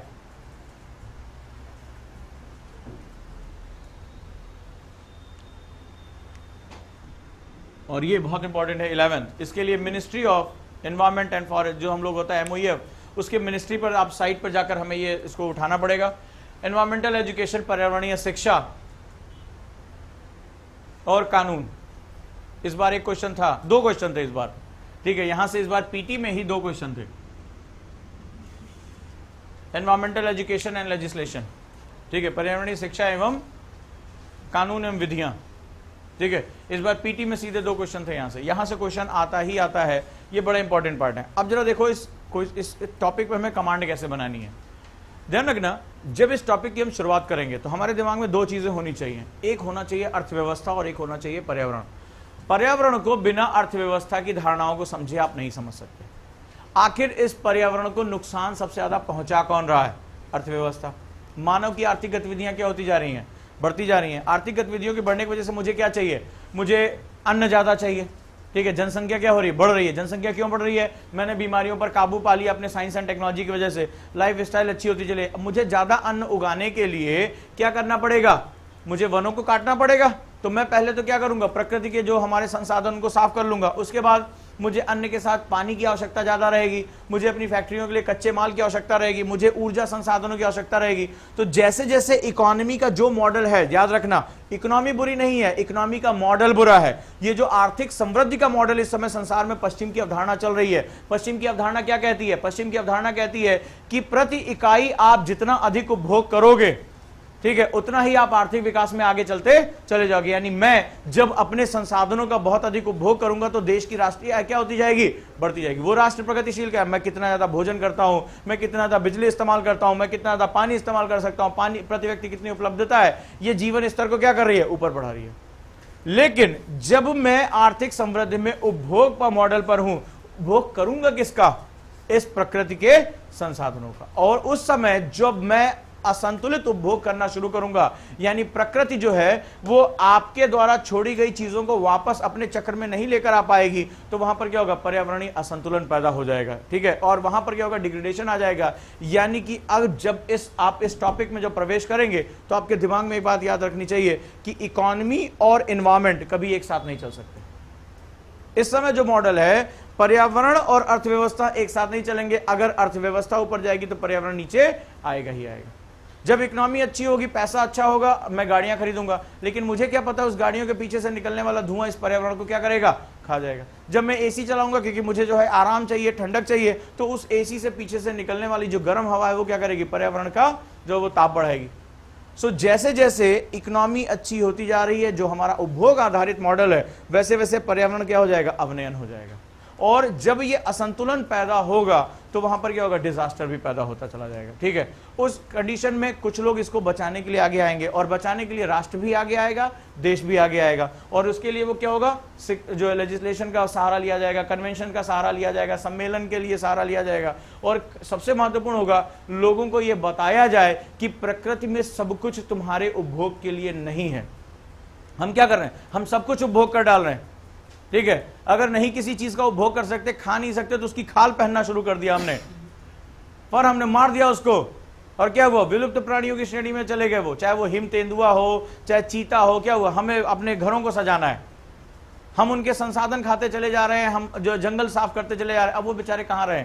आज दुनिया में ज्यादा से ज्यादा जो इंडेंजर्ड स्पेसीज हैं, जो आपकी विलुप्त होने की कगार पर प्राणी पहुंचे, उनका जो सबसे बड़ा कारण है वो हैबिटेट लॉस है, यानी उनके आवास का खत्म हो जाना। और आवास उनका खा कौन रहा है? छीन कौन रहा है? हम छीनते चले जा रहे हैं। हमारा आवास बढ़ता चला जा रहा है तो उनका आवास सिकुड़ता जा रहा है। जब उनके पास आवास नहीं है तो क्या होता है? आपने अक्सर पेपर में पढ़ा होगा, हाथी जो है गांव में घुस गया, तेंदुए जो है चले। अब बेचारे वो कहां जाएं? उनको समझ में नहीं आ रहा है, क्योंकि मनुष्य अपने आगे किसी को टिकने नहीं दे रहे हैं। तो यहीं पर जो है वो पर्यावरण का संकट होता है। यही दृष्टि आपको अपनानी पड़ेगी, यानी आपको यह भी समझना पड़ेगा कि हमारा जो मॉडल है इकोनॉमिक, जो उपभोग आधारित मॉडल है, वो किस प्रकार पर्यावरण को कष्ट पहुंचा रहा है। तभी आप इस सारे टॉपिक्स पे अपनी कमांड कर पाओगे। और ये कमांड आते ही समझ में तो आ ही गया होगा पीटी कहां पे फंसेगा और मेंस कहां फंसेगा। ठीक है, इस पर हमें बहुत ध्यान रखना है। इसके लिए भी आप सविंदर सिंह की बुक को रेफर कर सकते हैं। इसके साथ साथ एक और बुक कर सकते हैं, इराक भरूचा। इराक भरूचा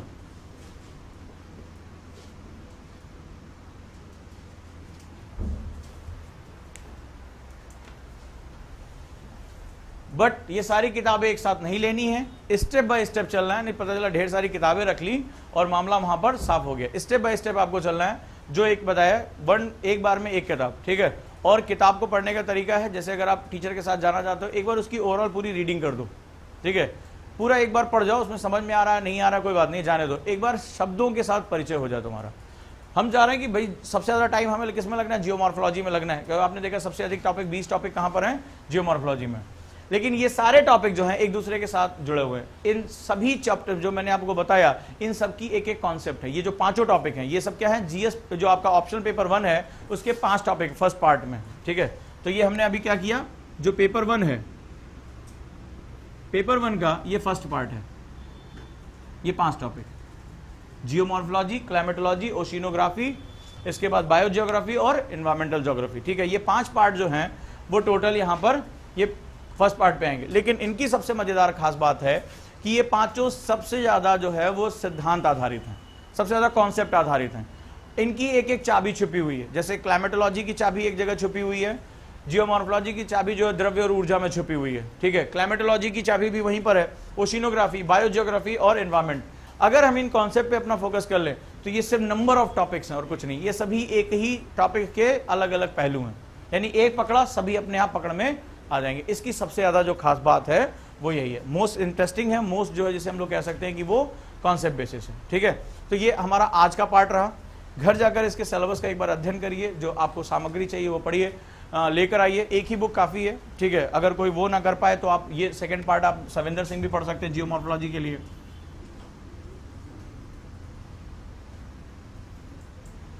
सविंदर सिंह, लेकिन पी दयाल का मुझे जो है वो कॉन्सेप्ट अच्छा लगा। और अगर कोई बहुत हायर स्टडी करना चाहता है इंग्लिश मीडियम में तो ब्लूम की बुक है, लेकिन अभी मैं आप लोगों को उसको जाने से मना करूंगा। ठीक है, बहुत हायर बुक है ये। ठीक है, इसको भी आप पढ़ सकते हैं, लेकिन तब जब आपका एक पूरा सिद्धांत रेडी हो जाए। ठीक है, बाकी कल आप आएंगे तो इसके आगे का जो सिलेबस डिस्कशन है वो करूंगा, किस तरह के क्वेश्चन पूछे जाते हैं पहले मैं वो डिस्कशन करूंगा, and then we will start geomorphology. ठीक है, कल की टाइमिंग याद रखिएगा, 9 बजे से मैं आप लोगों को बुला रहा हूँ। ठीक है, थोड़ा सा 1-2 दिन